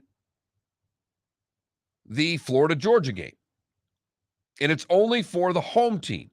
So Georgia has elected to give tickets to recruits this year to get a game against Florida, or at least have the option to do so. The schools for years had jointly agreed to not have recruits there. This was never an SEC or NCAA rule. This was a Georgia and Florida thing. They weren't going to use any of the tickets, I guess, for recruits. So Georgia is going to do so this year. Florida will have the opportunity to do so next year. Trying to figure out exactly why Kirby was complaining so much if he can actually bring recruits to the game. Now, Kirby still wants to move the game from Jacksonville. Kirby says, and I agree with this, there's no way, and you would agree with this, there's no way that the atmosphere in Jacksonville holds a candle to the atmosphere in Athens on a college football weekend. It just doesn't. No, I could argue the worst part of cocktail party weekend is 3 to 7 on Saturday. Leading up to it is fantastic. But leading up to it in Athens is fantastic. Athens is, I mean, a great college town. It really is. When Yes. Arch Manning is basically saying, if it was about the campus experience, I would have gone to Georgia. The most highly touted recruit out there talks glowingly about Athens, Georgia, and still went to Texas. So I was a little surprised by this, the fact that they could have done it the whole time. Like, Kirby, what are you complaining about? Particularly as, there's a lot of kids in this Jacksonville area that both schools are going for. Right. I honestly think on a trial basis before this decade is out that the game is going to return to campus. Even if it's that 2-year trial, Mark, we'll do a home and home and we'll see how everybody reacts. And this way, the city of Jacksonville will just be disappointed. It won't freak out because the thought can be, hey, we can get it back in 2 years. Contract runs through 2023 with an option to renew through the 2025 season. My understanding is the option is the city's, though, right? The city of Jacksonville. I believe so. I have it the same way. Right. And I mean, why in the world would they not pick it up? But when the SEC goes to whatever their new scheduling model is. Right. Which will begin, by the way, in 2024. They will iron that out, though, you figure sometime next year. So will they go to 9? And the part of this, and look, I love the idea of the world's largest outdoor cocktail party. I've been to it once. It was a great time. But as someone who grew up in Big Ten country, and this is, for years, was the biggest game on Georgia and Florida's schedule. This is a monster football game. So let's take Ohio State and Penn State, and we're going to play it where? In Cleveland? Well, but I'm being serious. No. I know they do it with Oklahoma and Texas. But as someone who grew up in Big Ten country, could you imagine Michigan, Ohio State? We're having it in Detroit. Well, this is, and obviously everybody knows our views. And I think I'm even more on making it a home and home than you are. But there is a sentiment out there, Mark, that with everything that is going on in college sports, that so much of the tradition of college sports is gone or is going to be gone. And this, to Florida and Georgia fans, this is part of their tradition. I mean, the only reason this game moved from Jacksonville was the stadium in which the game was played needed repairs. And so both sides went, well, okay, we'll do one home and home, but then as soon as your doors reopen, let us know. We're going back. And so, like, to you and I, it doesn't do anything to us. It's cute. Love being called the cocktail party. Would love to be able to work it into a rotation. Why can't we go home, home, neutral? And if that won't work because you need to do it in even numbers for scheduling purposes, then I don't know. Do you do home, home, and 2 neutrals? and then you go back. Maybe we'd compromise. But what I've heard from a lot of college football fans in the last couple of months is the concern that what has made college sports special is quickly eroding, because what has it become? It's professional football with university names. I mean, the joke that we had 3-4 weeks ago, all right, it's the USFA. It's University Sponsored Football Association. And that's what college football is. It's the USFA. But keeping that game in Jacksonville, to a lot of Florida and Georgia fans, goes, yes, it is the USFA, but not that week. And I get their point. I also look at it, having been to games in Gainesville, having been to games in Athens, and having been to the cocktail party. Nothing screams your pro football more than playing a football game in Jacksonville, because there's nothing collegiate about that weekend. You mean in an NFL stadium? In an NFL stadium, in an NFL city, and party in NFL style. So I got you. I could just take every one of their points and expound upon it and say, and that's still better than playing in Athens or Gainesville, because those are two great they're still little college towns too. You know, I mean, they still have the quaintness of, it's not like Columbus. I mean, there are certain college towns that, yeah, they have the big college. I mean, Austin, Texas, for crying out loud. It's a great city, but I don't think of it as a college town. The thing that I believe works in favor of it being moved on campus, and while it's not a problem lately in Athens, it has been an inconsistent problem lately in Gainesville, is attendance. And college football attendance is at its lowest point since the very early 80s. And it's gone down 7 consecutive years.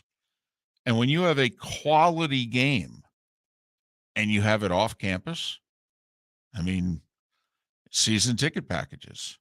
Well, you showed me yesterday after the show what Mississippi State's doing this year to attract more fans to game. They've taken some seats out, putting them in the end zones, and making basically a party section, a tailgate section, where you can buy an area of the stadium, bring in your own refrigerator, bring in your own tailgate supplies, basically have your own bar,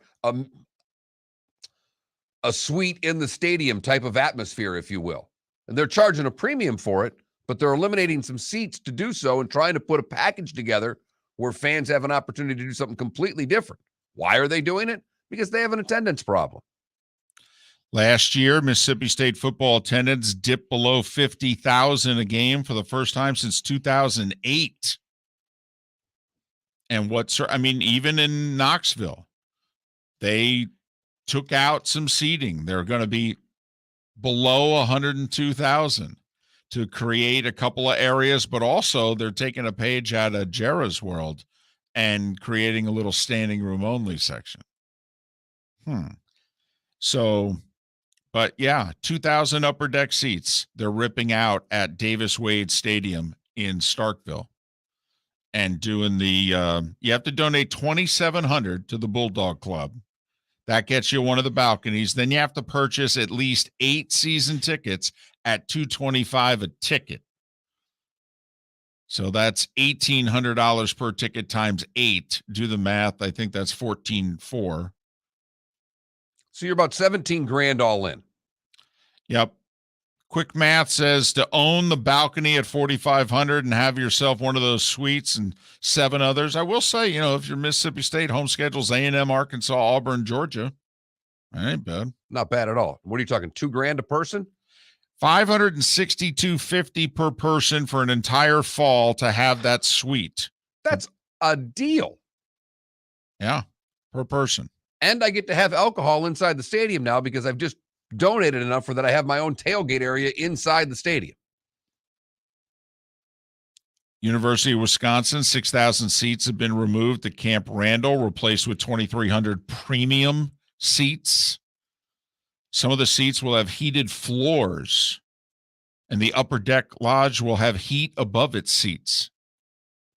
Huh? Now we're talking.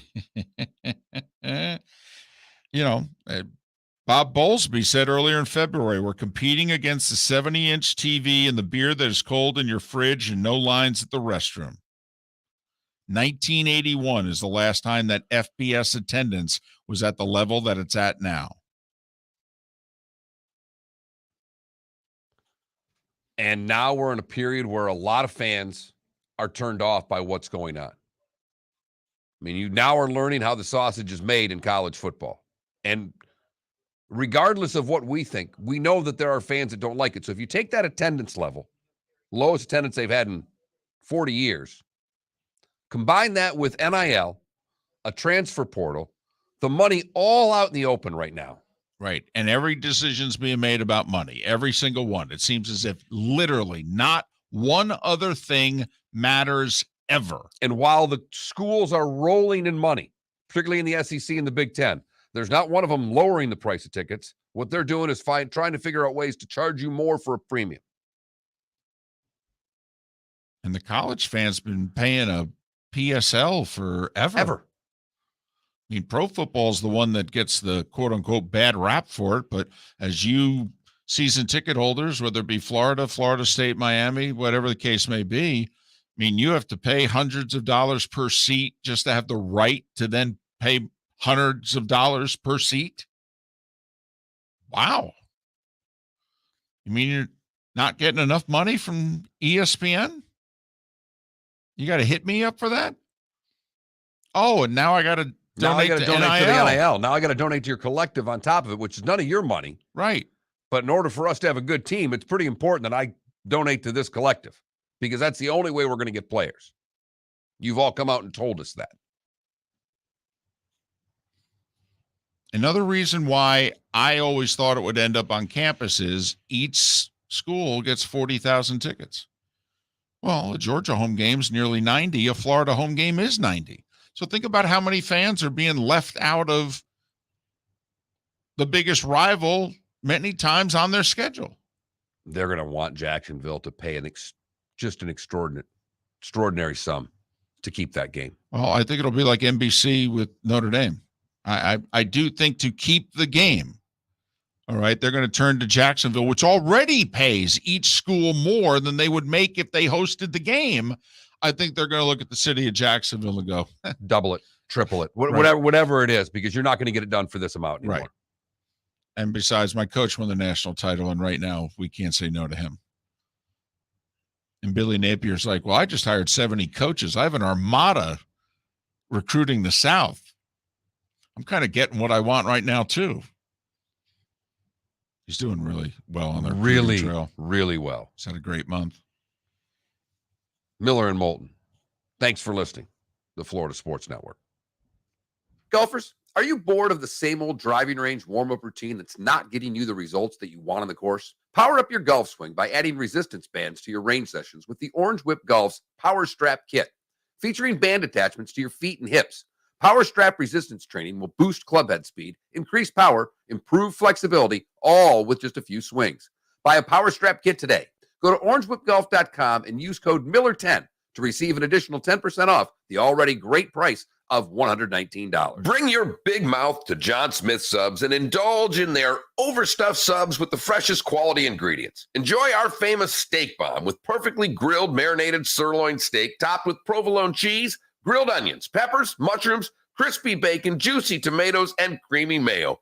Boom! Made-to-order crispy fries can be paired with the Gator, the Cuban, the Chicken Bomb, or the Italian. Love local. Eat delicious with John Smith Subs. Find a John Smith Subs location near you today. David Moulton for Napa, Napa Auto Parts, and Napa Filters. Insist on Napa filters for your vehicles, or if you're a do-it-yourselfer, only buy Napa filters. Napa has a filter for almost anything on earth that moves, whether it's motorcycles, foreign and domestic cars, vans, SUVs, earth-moving equipment. You get the idea. Napa Auto Parts, Napa filters. Insist on them for your vehicles, or if you're a do-it-yourselfer, only buy Napa filters. Mark Miller for SWFL Golf Carts or online, flgolfcarts.com. If you're looking for a golf cart, an e-bike, or an e-motorcycle, go visit Alex and the gang at SWFL Golf Carts. flgolfcarts.com online. Check out their whole inventory. If you're looking for a custom cart, they can take care of you. 2-seater, 4-seater, 6-seater, they've got you covered. E-bikes, nobody better for value and service. E-motorcycles, check them out. Again, flgolfcarts.com. flgolfcarts.com. We did this before the pandemic, and now we're doing it again. The Miller and Moulton Fantasy Football Summit, presented by Clutch Vodka. We want you to win your fantasy football league, so we've recruited an expert just for you. Dr. Roto, who you hear regularly Thursdays on Miller and Moulton during the season, will give you his tips, advice, and insight just days before your fantasy draft. In addition to that, you'll get food and drink and all of your questions answered. You'll leave the Miller and Moulton Fantasy Football Summit with the Dr. Roto cheat sheet so that you can draft a great team and follow his award-winning insight throughout the season. So if you want to win, we'll see you August 11th, Shoeless Joe's Sports Cafe for dinner, drinks, and the doctor. Dr. Roto, that is. Go to floridasportsnetwork.com to sign up today. The Clutch Vodka Miller and Moulton Fantasy Football Summit. Thursday, August 11th, 7 o'clock, Shoeless Joe's Sports Cafe. You were listening to Miller and Moulton on the Florida Sports Network.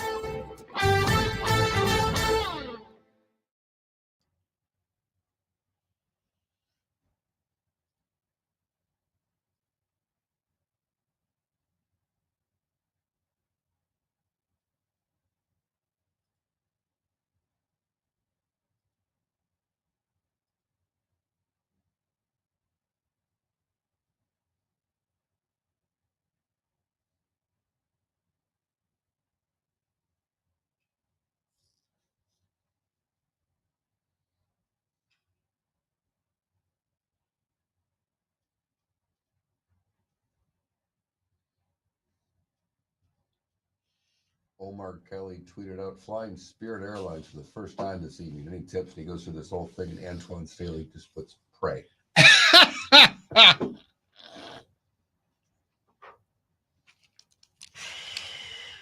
So, ugly bag of water, we agree. I was with you about going 1-1-1. Mark made a very good point, however. From a scheduling standpoint, you can't do it in odd numbers because think about it. They alternate, what year is your home game? What year is your road game? Well, then what do you do when it's neutral? Wait, I'm losing a home game?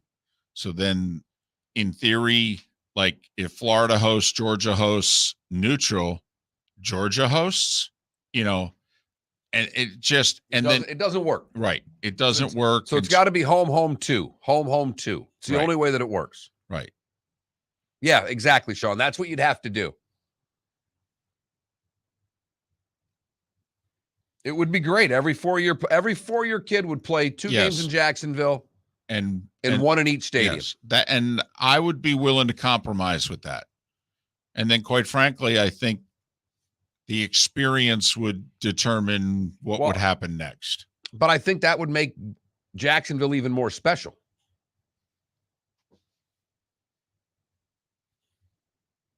And I think it would make the 2 games on campus be just events. Yes.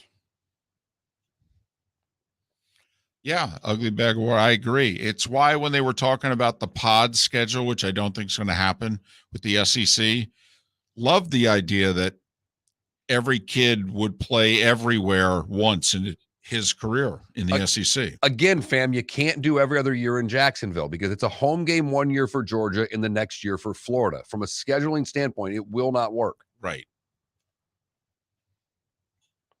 That's what when Moulton started this, I'm like, it doesn't work, guys. Right. And he finally figured out, Right. at one moment it clicked. And I'm like, okay, I got you. Because yes, it would be great to do it that way. It just doesn't work that way.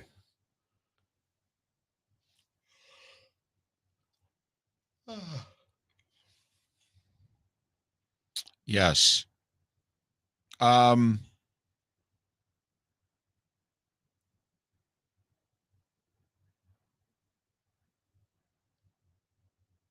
trying to think. Do they change sidelines every year? Because oftentimes it seems as if Florida's on the near sideline.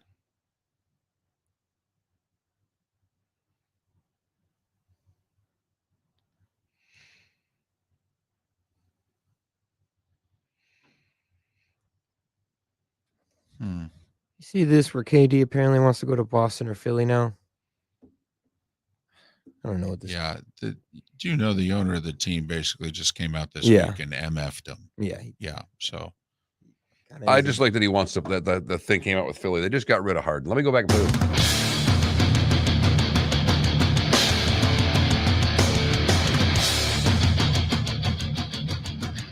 You are listening to Miller and Moulton, exclusively on the Florida Sports Network. And now here's Mark Miller and David Moulton. it is the bonus hour on this Thursday, the 11th, in which we tonight are hosting our Clutch Vodka Miller and Moulton Fantasy Football Summit. Is it an extravaganza or is it a summit? It's a summit. Okay. Dr. Roto will be in attendance. Brought to you by Clutch Vodka, not Dr. Roto, just the summit. I mean, if he wants some Clutch Vodka, we'll be more than happy to accommodate him. Doors open at 6. And that's important if you have a ticket because, there's food and non-alcoholic drink that comes with the ticket. So this way you got time to eat. Besides, by then you might be hungry. I'm hopeful that Anthony from Clutch will have, and that's Clutch with a K. I'm hoping that Anthony will have some of these really cool vodka bottles that he's got worked out with the Dolphins. I'm hoping he'll have some of them there to show the folks. Well, he's got the contract with the NFL. I mean, he's going to be able to do this with all the teams eventually. Eventually. But Right. right now, what he's doing with the Dolphins is really cool. Some of the commemorative bottles to the undefeated team and some of that. So I hope he has those on hand for people to check out. And if you've never had Clutch Vodka before, well, You'll probably have some tonight. yeah. And that's Clutch with a K. we'll talk a little Yankees coming up in a little more than 15 minutes time. Man, are you concerned, by the way? They were 50-20, I think, at one point in the season, including a 45-15 stretch after starting the year 5-5. And now, they've played 5 weeks. They're below 500. They're like 15-21 in the last 36, 14-19 in the last 33. I think every team, every good team, even every good team goes through a little stretch, just a little worse than what they've wanted. But I'm not as concerned about that as I was concerned when they couldn't beat the Astros. I don't care about I'm not worried about any other team in the American League. I'm worried about the Astros if I'm the Yankees. And the New York Yankees have a Houston Astro problem, particularly in Houston. And now that they are tied with Houston for the best record in the American League, doing what they're doing, they need to right the ship because they need home field advantage against the Astros in the postseason. I think that's important. The thing that would concern me, if I'm a Yankee fan, is they're not doing well against the good teams lately. It's starting to look like, wow, they really beat up on the bad teams. Got swept by the Mets. Yeah, just a 2-gamer, but yes, the Astros handled them. They just lost 2 of 3 to Seattle, a playoff team. That's because obviously who are you going to play in the playoffs? Good teams. Now, I will say kind of the game within the game. First off, they're going to win the division. They're still 10 up in the loss column against the Jays. That would be an epic collapse, which quite frankly, we don't see coming. And also the Jays haven't put together a great stretch where you think they're as good as even they were when they were hot last year, to be honest, even though they missed the playoffs last year. They just lost back-to-back games to the Baltimore Orioles, by the way. So we'll talk a little Yankees coming up in about 15 minutes time. When do you think do you think we'll have a Deshaun Watson verdict be prior to the preseason game tomorrow night? Boy, that would be epic timing. Epic timing leading into the game. Because if it's indefinite, if I've got this right, he can't, that then begins. He's done. Really? I thought the suspension starts in the regular season. You're telling me if he is suspended indefinitely, it starts. That's the way I thought that it read. Now, because I know if they just suspend him for 12 games, he can play the rest of the preseason. And I thought I read some language in there. So I'm just curious if this gets done before tomorrow night's game. I don't think so. I think it lasts the next week. I think the Browns are making a huge mistake here. Can't say it enough. All right. Brissett's not good enough. Clearly, Watson is going to be suspended. I think you acquire Jimmy G, you have him play the 6 games, and if it ends up being just 6, quite frankly, you can then trade Jimmy G. The trade deadline has not yet happened. You could trade him. But also, and someone would need him by then, by the way. Yeah, probably they would. You might be able to get more for Jimmy G than what it is you had to give up to get him. Worst case scenario, you wouldn't be trading much more than the same. Whatever you're trading to get him, you'd be getting back a similar draft pick. And you get him for 6 games, and it's 6 games in the softest part of the schedule, too. But now you have him in case Deshaun is suspended for longer. It's a franchise that has not done a lot of winning. I think you got to have a sense of urgency. I have sensed this whole offseason that the Browns front office does not have a sense of urgency. With Baker, I thought they misplayed that completely, turned this into a circus. I mean, think about it. They could have had Baker Mayfield as the guy to play in place of Deshaun, and Baker could have thrown a fit and a tantrum and been a child, and they could look right at him and go, yeah, you're under contract, dude. It's called being a professional. Yeah, we're going to part ways at the end of the year. Grow up. By the way, that's why we're replacing you, because you're a child. You want to stick it to us? Go win some games. You're playing for your next contract somewhere else. By the way, this is a better team than the one we're going to trade you to. Just so you know. There's nobody out there that the roster that we have. So your best chance to look good is actually with us.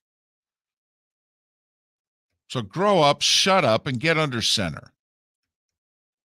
That's what they should have done, in our opinion. We thought that all the way through.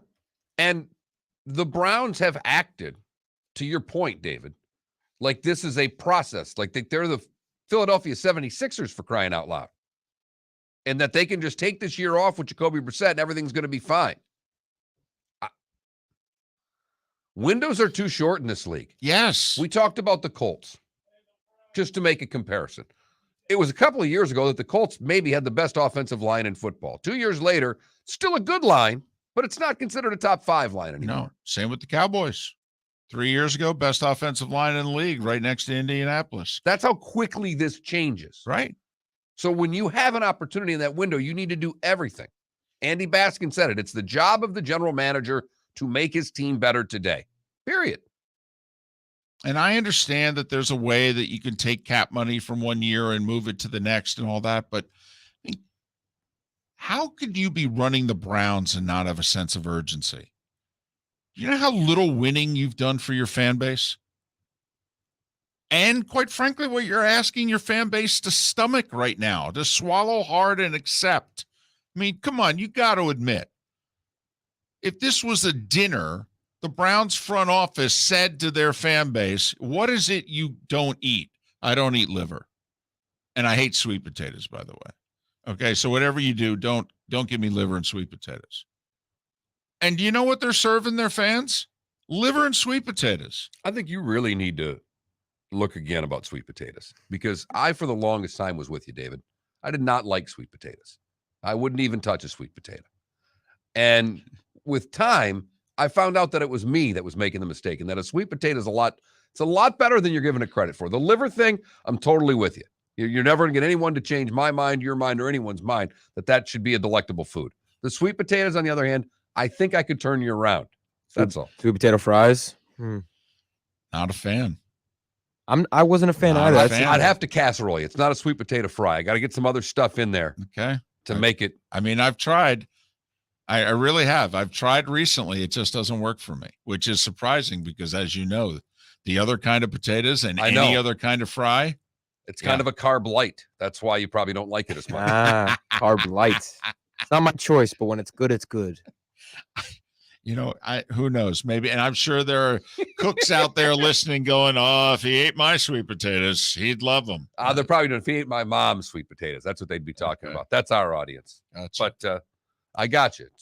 They're serving them liver and sweet potatoes. So now, to me, I mean, if I was running the Browns, it'd be like, man, last year sucked, and now we got this whole drama in the offseason, and eventually it'll work out. But right now, this is a tough meal to stomach. Tell you what, I'm going to have to go out. You know what? We need a special dessert, and maybe an appetizer too. I mean, a sorbet at the beginning, and then what is it we want to do at the end? Because we're asking them to stomach a pretty tough meal here in the middle. There is no doubt. And the resentment that I think that fan base has got to be having right now. And I know they're never going to leave the Browns. I get it.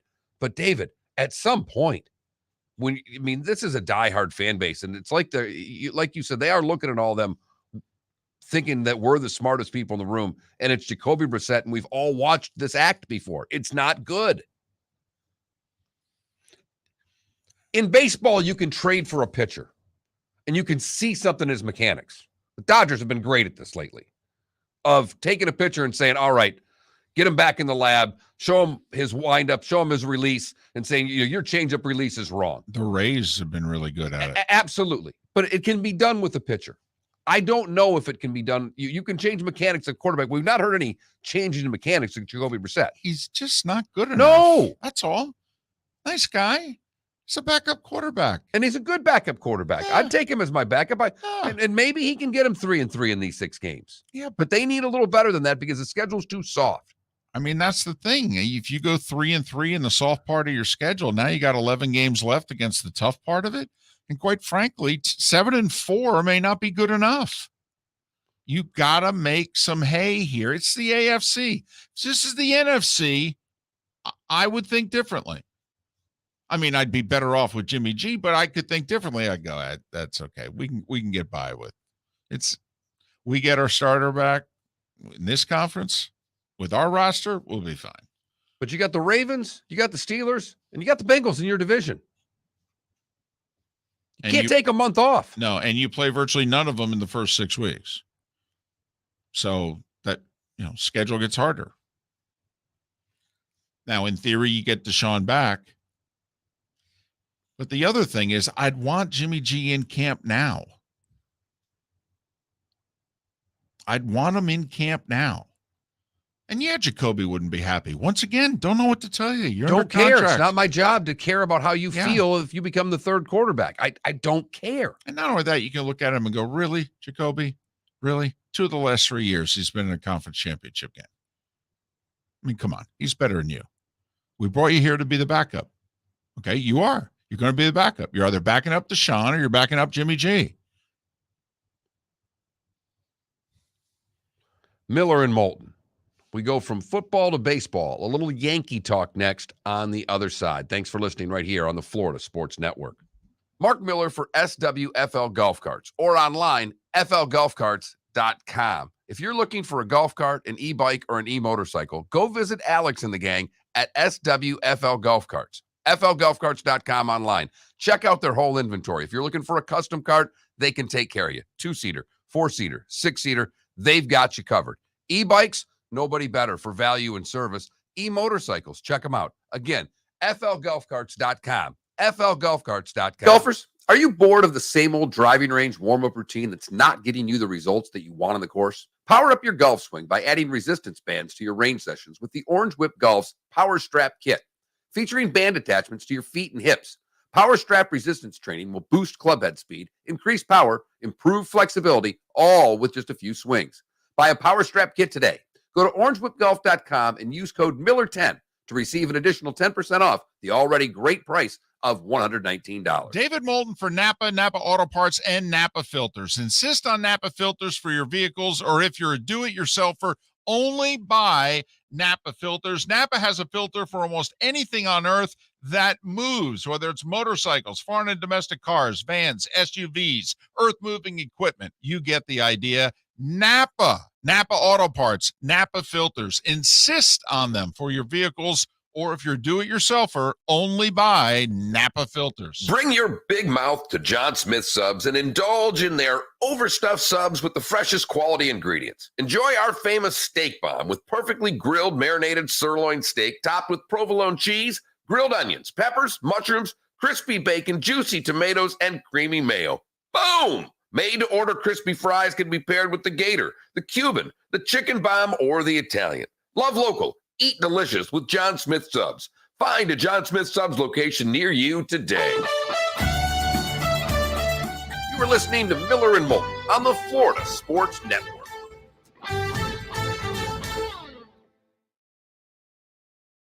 I don't even know. It's on Boy Scout. Snap on Boy Scout. I don't even know what time I'm supposed to be there. Apparently right after the show.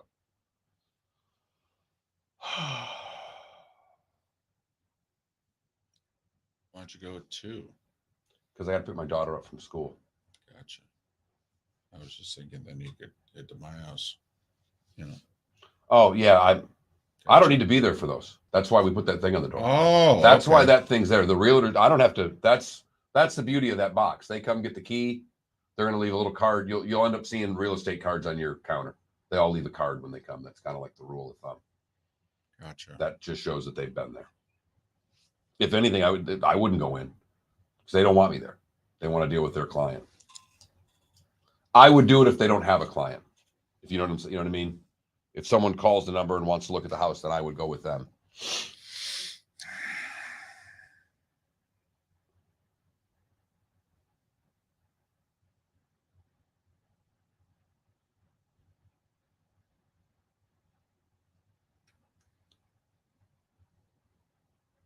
Who threw for the most yards versus any team in NFL history? Brady versus the Jets. Yep. Makes sense. So did you see that sandwich that they pulled up earlier? Pulled pork. Yeah, I saw it the other day. It looks awful. What the hell, dude? Pulled pork sandwich with bacon, barbecue sauce, and peanut butter cups. Why? Yeah. Why? Why? Just why? Yeah, Mello, a great win last night for the Phils.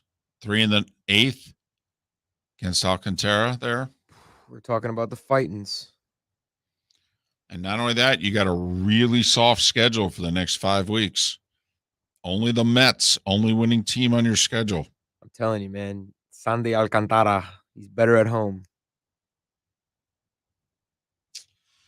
He was cruising last night. He had given up 1 run in 7. He had thrown like 65 pitches. He was cruising last night. And then it just happened. I love how tenacious he is about and how adamant he is about staying in the game. Listening to MLB radio driving in this morning, and they were questioning why didn't Mattingly take him out? And I'm like, you guys obviously haven't watched the Marlins game this year. Yeah, definitely not. And by the way, that 3-run 8th inning that brought his ERA up to 2.01. Come on. Yeah. He's having a hell of a year.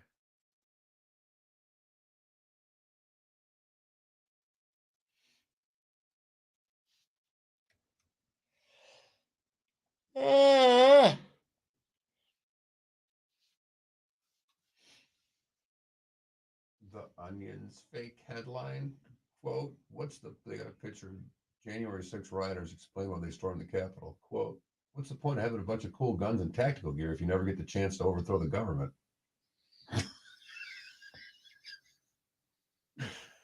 That's funny.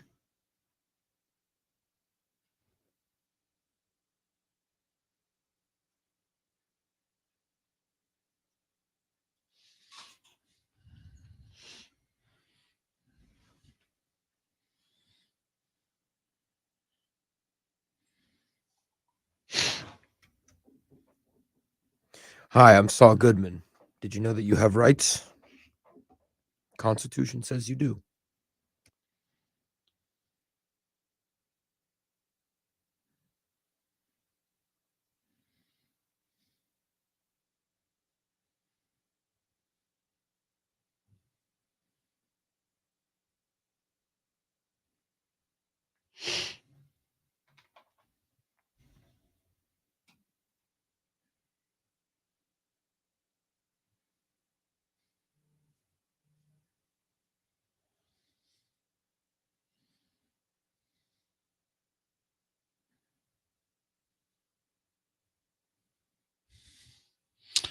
I think it's Reinen. Okay. Last name.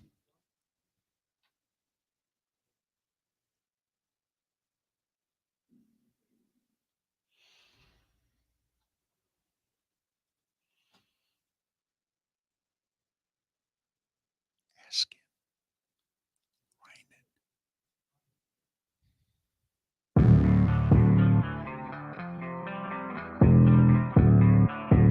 Thanks for listening. And now, more of Miller and Moulton on the Florida Sports Network.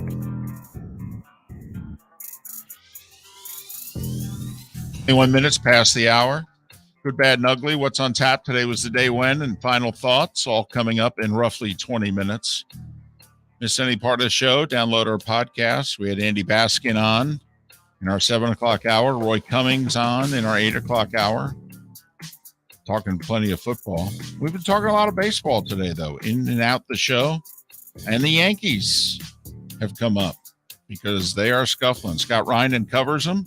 The Bronx Pinstripes Yankees podcast, the Bronx Pinstripes Yankees podcast. Follow him on Twitter, Scott Reinen, Reinen. Scott, it's David and Mark. Thanks for your time. How are you? Hey, fellas, how we doing? I'm doing okay. I think I was better last time we spoke than the current situation of the New York Yankees, but doing okay. Well, what? I mean, in essence, what has been going wrong? This has been a terrible run here of the last, 30, 40 games. There are quite a few games below 500 after starting 50 and 20. What, in your estimation, has gone wrong?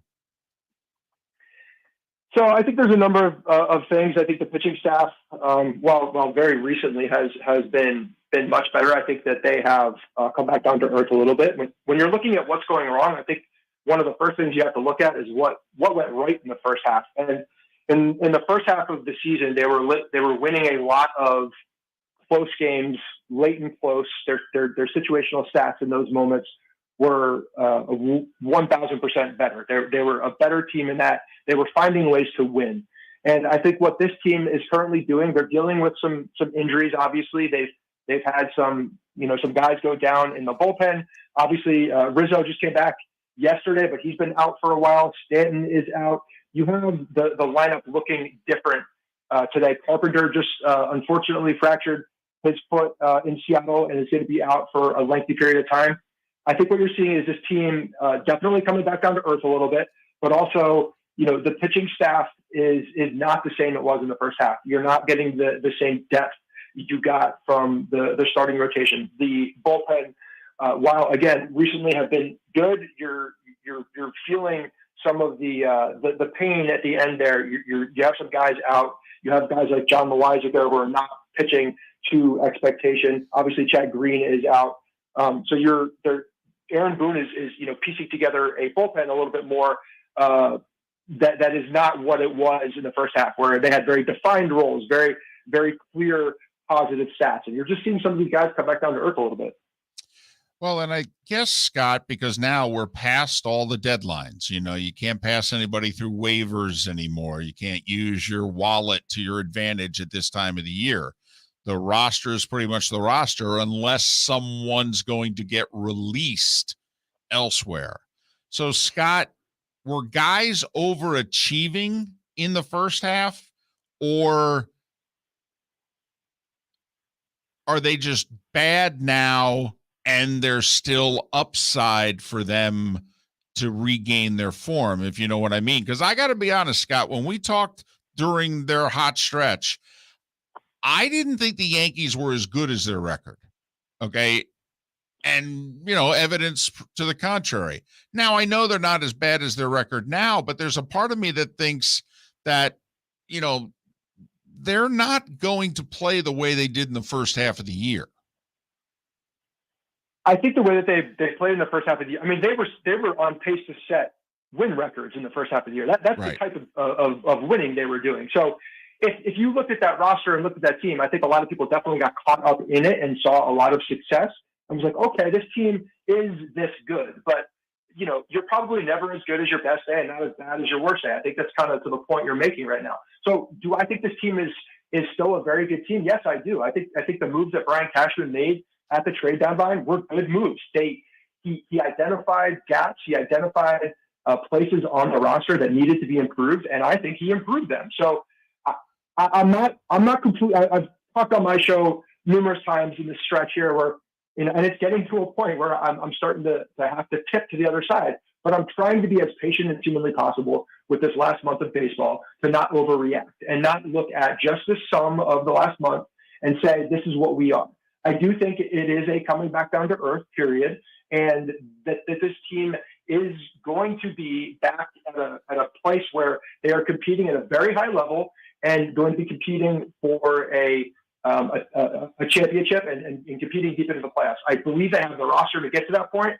I think things have to settle out. They have to get healthy, and I do expect that stretch to come. But I don't expect them to play, the same baseball that they played in the first half. A lot of things certainly bounced their way too. When you look at even the base running stats, they were aggressive. They've been aggressive all year long. But as you know, with aggressive base running, you have the good and then you have the ugly. And what we've seen recently is the ugly. When you're aggressive and you're wrong, it looks bad. But when you're aggressive and you're right, it looks like you're a genius. And you look at the numbers from the first half, they were being aggressive and they were executing at a higher level. And now they are getting thrown out in the base paths, and it looks a lot worse. So I do think this team will find its groove again, get everybody healthy. Adding Benintendi to this lineup is an absolute upgrade over Joey Gallo. I mean, it fits the team to an absolute T. He's a good defender in left. He's back to ball. He's gotten off to a slow start with New York so far, but I absolutely expect him to play to who the player that we all expect he is. Are they able to play up to the competition, though? I mean, the problem I've seen, Scott, is that they beat up on a lot of bad teams. Now they're having trouble with the teams that are at the upper echelon of the American League. Was this a scheduling quirk, or is there a bigger problem there?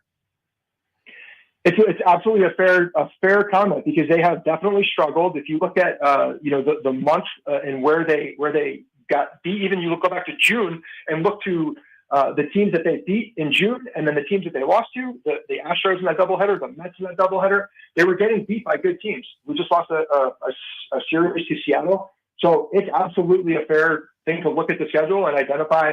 The schedule has been weird, I will say that, in who they played, but they have not lived up to the bill against higher competition, and they have to do that. I think in the month of August, obviously the month of September, they have to prove that they can beat and compete with these teams that are going to be there in the playoffs. But you're right. It's one of those things that as a fan, as someone who's covering the team, I'm looking directly at that. And they have a big stretch coming up with division opponents. They got to play well. And when they're put in front of teams that are a higher caliber, they're playoff teams, they have to execute and beat those teams. They need to get over that hump. Because otherwise it can definitely become a psychological factor too, where, they're not walking into some of these big series with the right mentality. They need to get over that hump and prove that they can beat these teams. Scott, thanks for making time for us. Continued success with your Bronx Pinstripes podcast. You can follow Scott on Twitter, Scott Reinen, Reinen. Thanks, Scott. Thanks, fellas. Appreciate it. They're going to win the division. At worst, they're going to be the second seed, which means they'll get the AL Central champion in theory, because they would win the 3-6 matchup is what you're expecting the better team to win. But right now, 3-6 would either be Guardians Rays or Guardians Orioles. Rays and Orioles tied for the 6th seed right now. Yeah, those are going to be teams with basically mirrored records. So it's a crapshoot. Now, I will say the Guardians pitching in a short series, and it will be a short series. The first round, I believe, is best of 5. So, that very first round, 3-6, 4-5 is the best of 3. I think it goes 3-5, 7-7 to win the World Series. So that's a really short series. But all at home, and I'm fired up for these wild card series. These two or three. The urgency of that, I'm excited for. And then I believe they go right into the next series. Right. They're trying to create a competitive advantage, and as well they should. But it'll be interesting to see if it is in fact an advantage.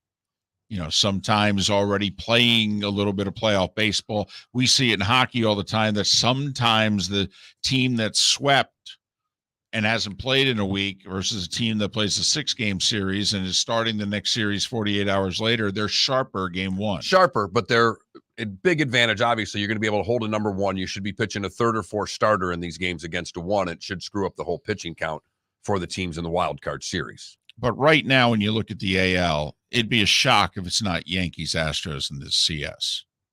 Meanwhile, the National League feels wide open. Miller and Moulton, the Florida Sports Network. David Moulton for Napa, Napa Auto Parts, and Napa Filters. Insist on Napa Filters for your vehicles, or if you're a do-it-yourselfer, only buy Napa Filters. Napa has a filter for almost anything on earth that moves, whether it's motorcycles, foreign and domestic cars, vans, SUVs, earth-moving equipment. You get the idea. Napa Auto Parts, Napa Filters. Insist on them for your vehicles, or if you're do-it-yourselfer, only buy Napa Filters. Golfers, are you bored of the same old driving range warm-up routine that's not getting you the results that you want on the course? Power up your golf swing by adding resistance bands to your range sessions with the Orange Whip Golf's Power Strap Kit. Featuring band attachments to your feet and hips, Power Strap resistance training will boost clubhead speed, increase power, improve flexibility, all with just a few swings. Buy a Power Strap Kit today.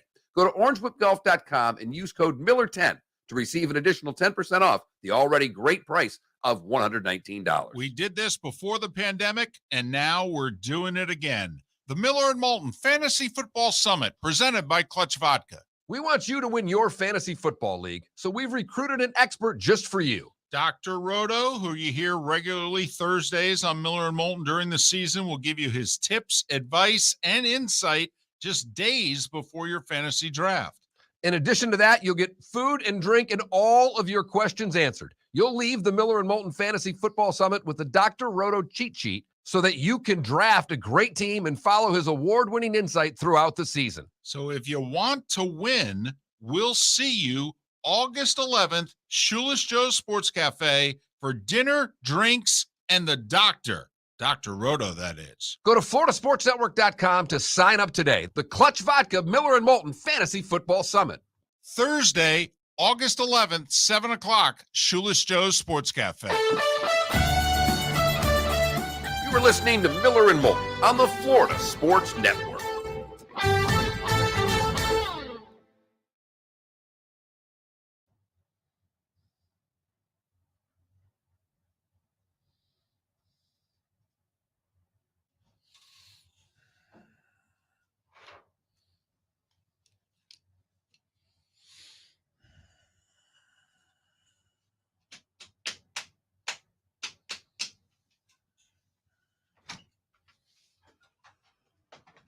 It is literally like 10, 15 degrees cooler in here.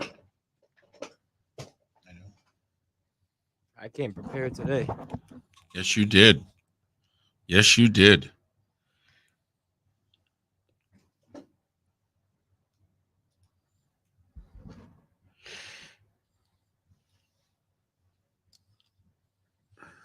Were you upset when the Giants drafted Saquon?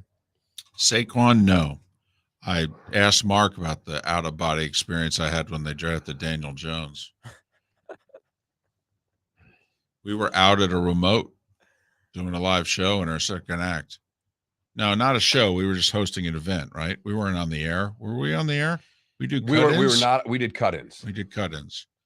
But we were kind of like hosting a party, like a 3-hour party at a place in Cape Coral. 6th overall. Yeah. Mark was howling at me. That apparently how I was, like my face and how I was reacting. And I got up and I paced around and he was laughing hysterically. He went on air, did the cut in. It was hysterical. It's David is way better than me. Always has been about keeping the emotions of his team inside, whether we're on air, out in public. He never really acts like a fan. He did that night. Wow. It was funny. Rare sighting, huh? No, there wasn't a quarterback that they passed up on. It just the fact that they drafted him that high. I thought because they had 2 first-round picks, they ended up trading into the late first round and had 3 first-round picks. Well, the guy they traded into the first round to get was out of the league within 2 years because he was DeAndre Baker, and he got arrested in Miami for apparently he just got cut by the Chiefs the other day. But he played 1 year with the Giants and was awful. first-round pick. They drafted a D lineman at 17 that they've already moved on from, and Daniel Jones was 6. But my thing was, if you're going to take Jones, you could have gotten him at 17, and the Giants contended that he wouldn't have been there at 17. Okay. But remember, that was the draft that Washington took Haskins at like 15, and that's what apparently the Giants were worried about. They claimed that Washington was going to take Jones at 15, and he wouldn't have made it to 17. And boy, it would have worked out really well if they'd have just stayed. Right. And Mark looked right at me, and I said, "Yeah, I call BS. That's just crap." The only defense of the pick is if you believe that someone is your franchise quarterback, then you don't get cute. You just take them. That was the only thing I could say. But obviously, look how it's panned out. Which team has the best offense in the NFL? The Cincinnati Bengals. I think the Bengals have a top 5 offense. I don't disagree with you. That line should be a lot better this year, too. Should be. I will say, though, their schedule's a lot harder this year. And they're still in that division, which is a tough Same with one. the Bills, by the way. Their schedule's a lot harder this year. Mhm. Hell, I wonder if they win game 1 in LA. Come on, someone do it. Someone do it. What, Bucs? No. Dolphins. No. Huh. Hey, Graziano, that's a Hispanic last name. Come on now.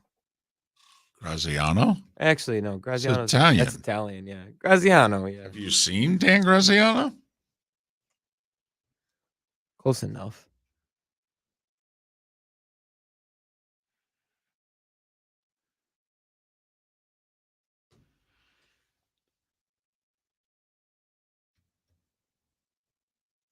I had a feeling he would go Chargers. Wow. All right, come back.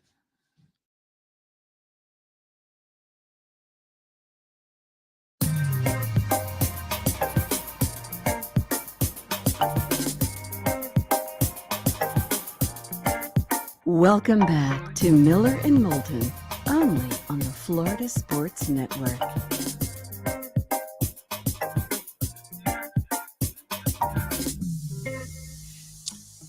"22 minutes before the hour, and then we are done." Miller and Moulton, the Florida Sports Network, floridasportsnetwork.com.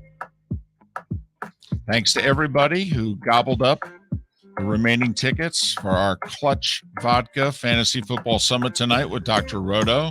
Starts at 7. If you have a ticket, you can get there as early as 6. And remember, food and non-alcoholic drink come with the ticket. And then you can go nuts. Order whatever you want. The Good Doctor, at least 90 minutes. No more than 2 hours. We'll put a cap on it, but at least 90 minutes, and you get the cheat sheet on your way out the door. And I think he's going to give you discounted rates for the stuff that he charges people for. I think he's, going to say, hey, a little something for the effort here. Good deal. Yeah. Fired up. I always like this event. Always good night with Dr. Roto.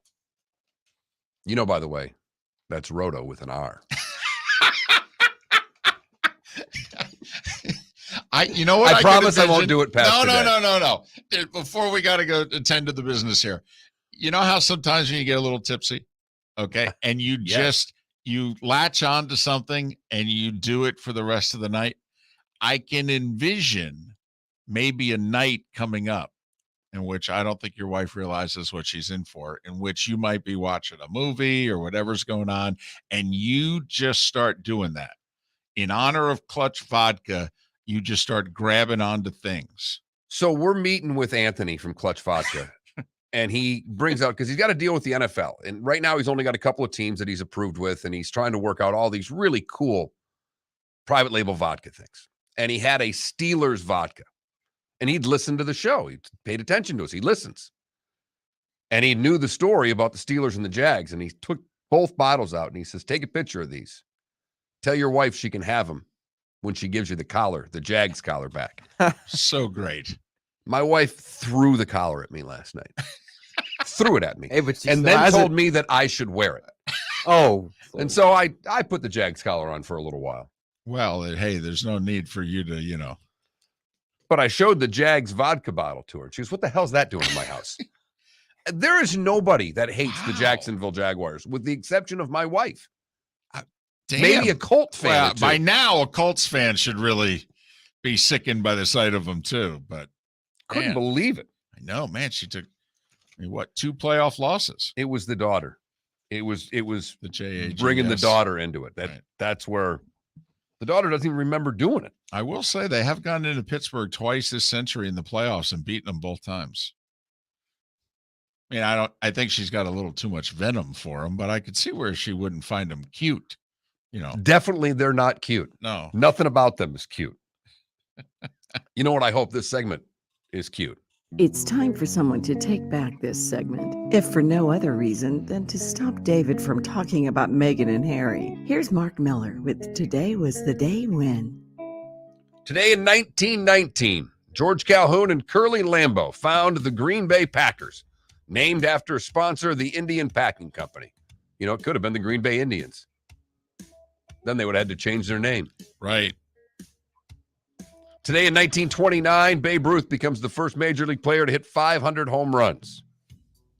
We jump all the way to 61. Warren Spahn records career victory number 300 today for the Braves.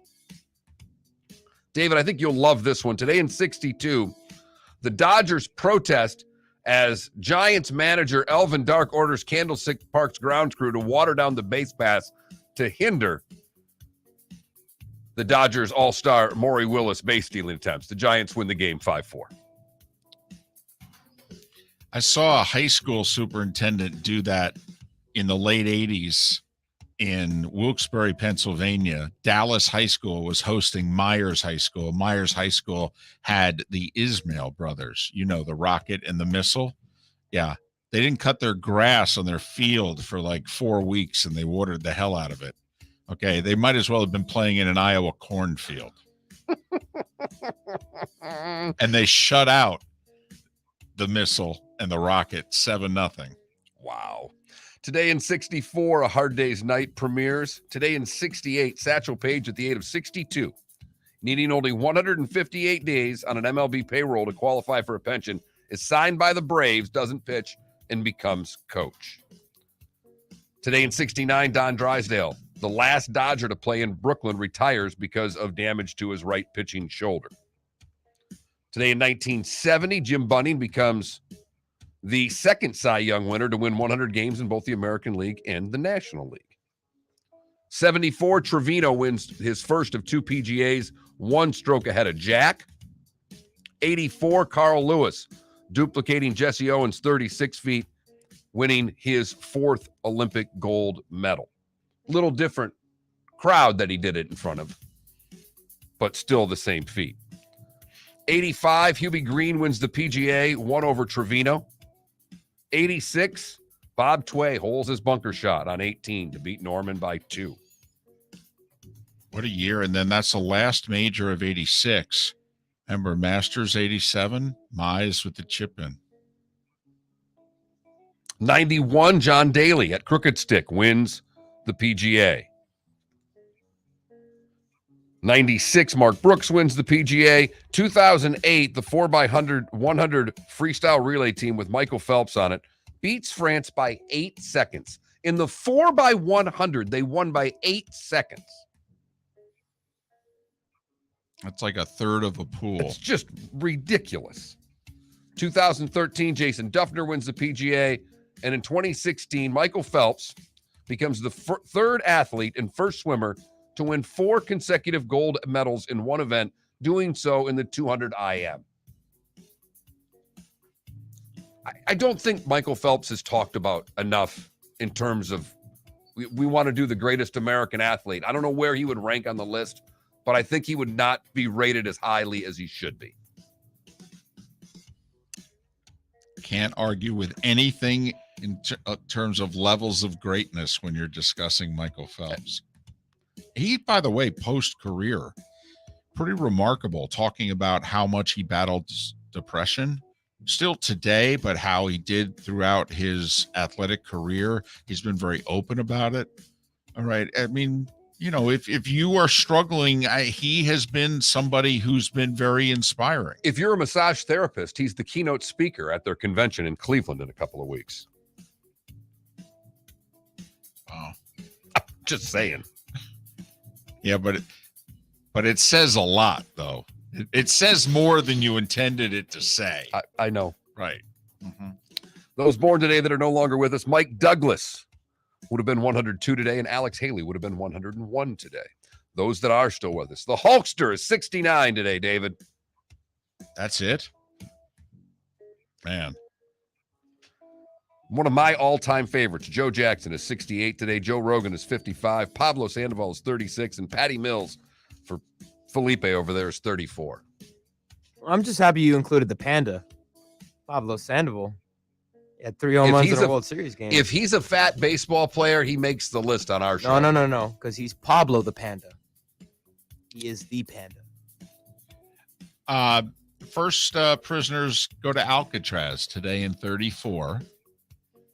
The Watts riots began in 65. Yeah, I try to skip those things. Yeah, I did that for my mom.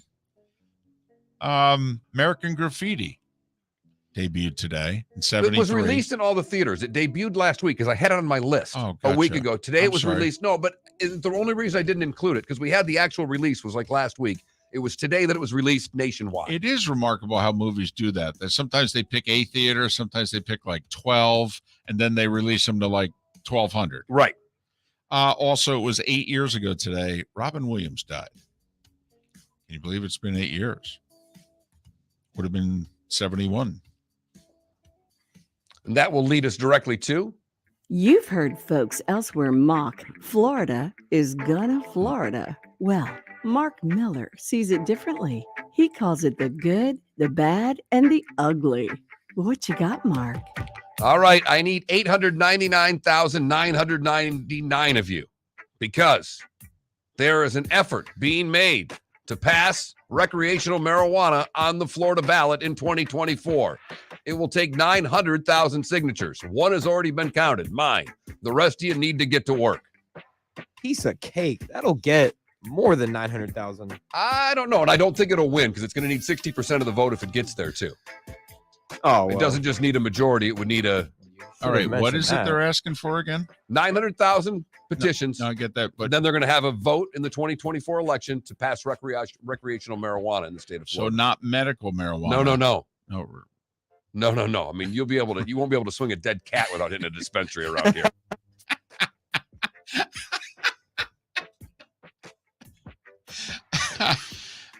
It's a little disheartening that apparently that has a chance of passing and becoming reality before sports gambling. I must admit, but okay. For the bad, we go to Punta Gorda, where Elder Telford played some basketball against somebody for $20, and when they didn't pay, he pulled a knife on him. Hey, come on now. That got him an aggravated assault charge. Didn't get him his $20 either. Either way, I'm not saying it's your fault they reneged on the bet and the whole deal, but it used to be you took your money out, they took their money out, you threw it down on the ground, you put like something on top of it to hold the cash. You know what ruined that? That damn Venmo. Nobody carries cash anymore. I'll Venmo you the money. No, give me the damn money. I don't know why cash is not making a comeback with all the hacking that is going on with everything. Credit cards, banking, and whatever. I don't know why cash is not a big deal.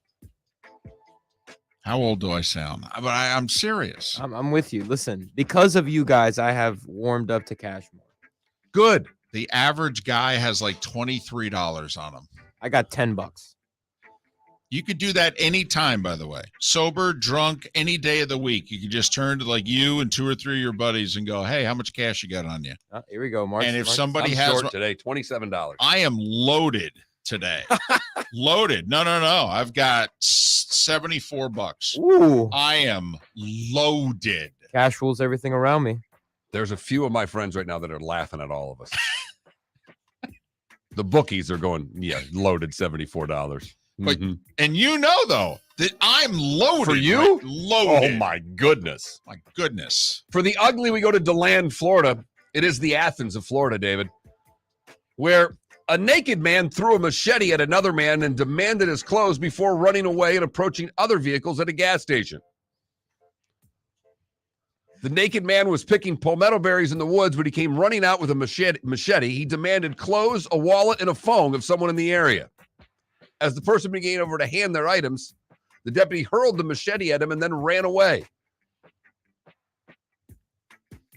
Man was taken into custody without incident. He's being held without bond. And that, David, is the good, the bad, and the ugly on today, August the 11th, 2022. And stabbings, machetes, damn. First two people in our Twitch chat room. I got $1. I got 20. I got texter. I got 15. Cowherd did this like 12 years ago. He said, I challenge you all right now. He thought the definition of like a man was a guy who had a few $100s wrapped up in a rubber band in the front of his pants. He goes, that's a man. Well, and you know, I use one of those binder clips as a money clip. Right. That's all. I just got a standard paper clip. That's fine. But That's you still have a wallet. What, you don't have a wallet? No, I have this. I think most people nowadays. I haven't carried a don't. wallet in years. But this is a minimalistic wallet, you know, it's tiny. But I think we're in the minority. I think most people have gone away from the wallet.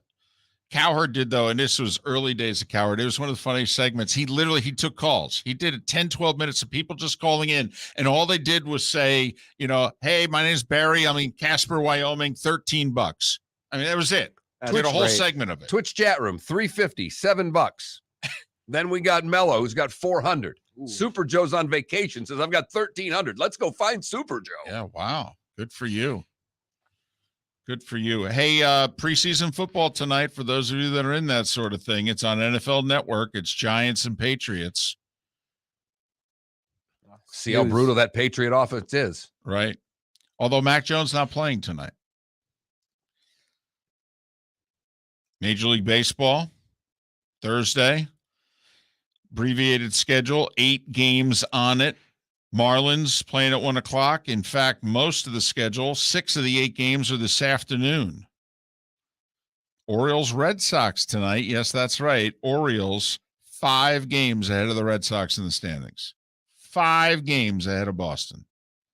And Field of Dreams game tonight, isn't it? Yes, it is the Cubs and the Reds. Can't wait for that. On Fox, 7:15. Yep, they're back out in the cornfield. 2 teams, by the way, who combined are 42 games below 500. Yikes. Cubs and the Reds. Oh, yeah, the Reds aren't even wearing red. It's funny. What, for the game tonight? Yeah.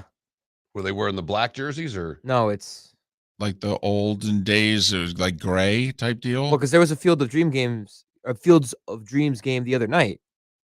No, it's tonight. No, it's tonight.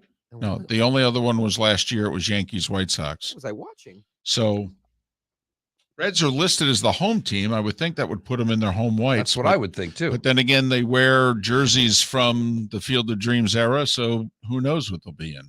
Well, now I got to turn it on just to see what unis they're wearing. Well, I will. It was cool last year, the 2 teams coming out of the cornfields there. It really was. It did look straight out of the movies, especially Stanton and Judge, these just towering men coming out of the cornfields last year. It was cool. Turned out to be a great game, too. Looking forward to seeing everyone tonight at Shoeless Joe's for the Clutch Vodka Fantasy Football Summit. For the rest of you, we will be back at it tomorrow morning again at 6 a.m. We thank you so much for listening right here on the Florida Sports Network. We did this before the pandemic, and now we're doing it again.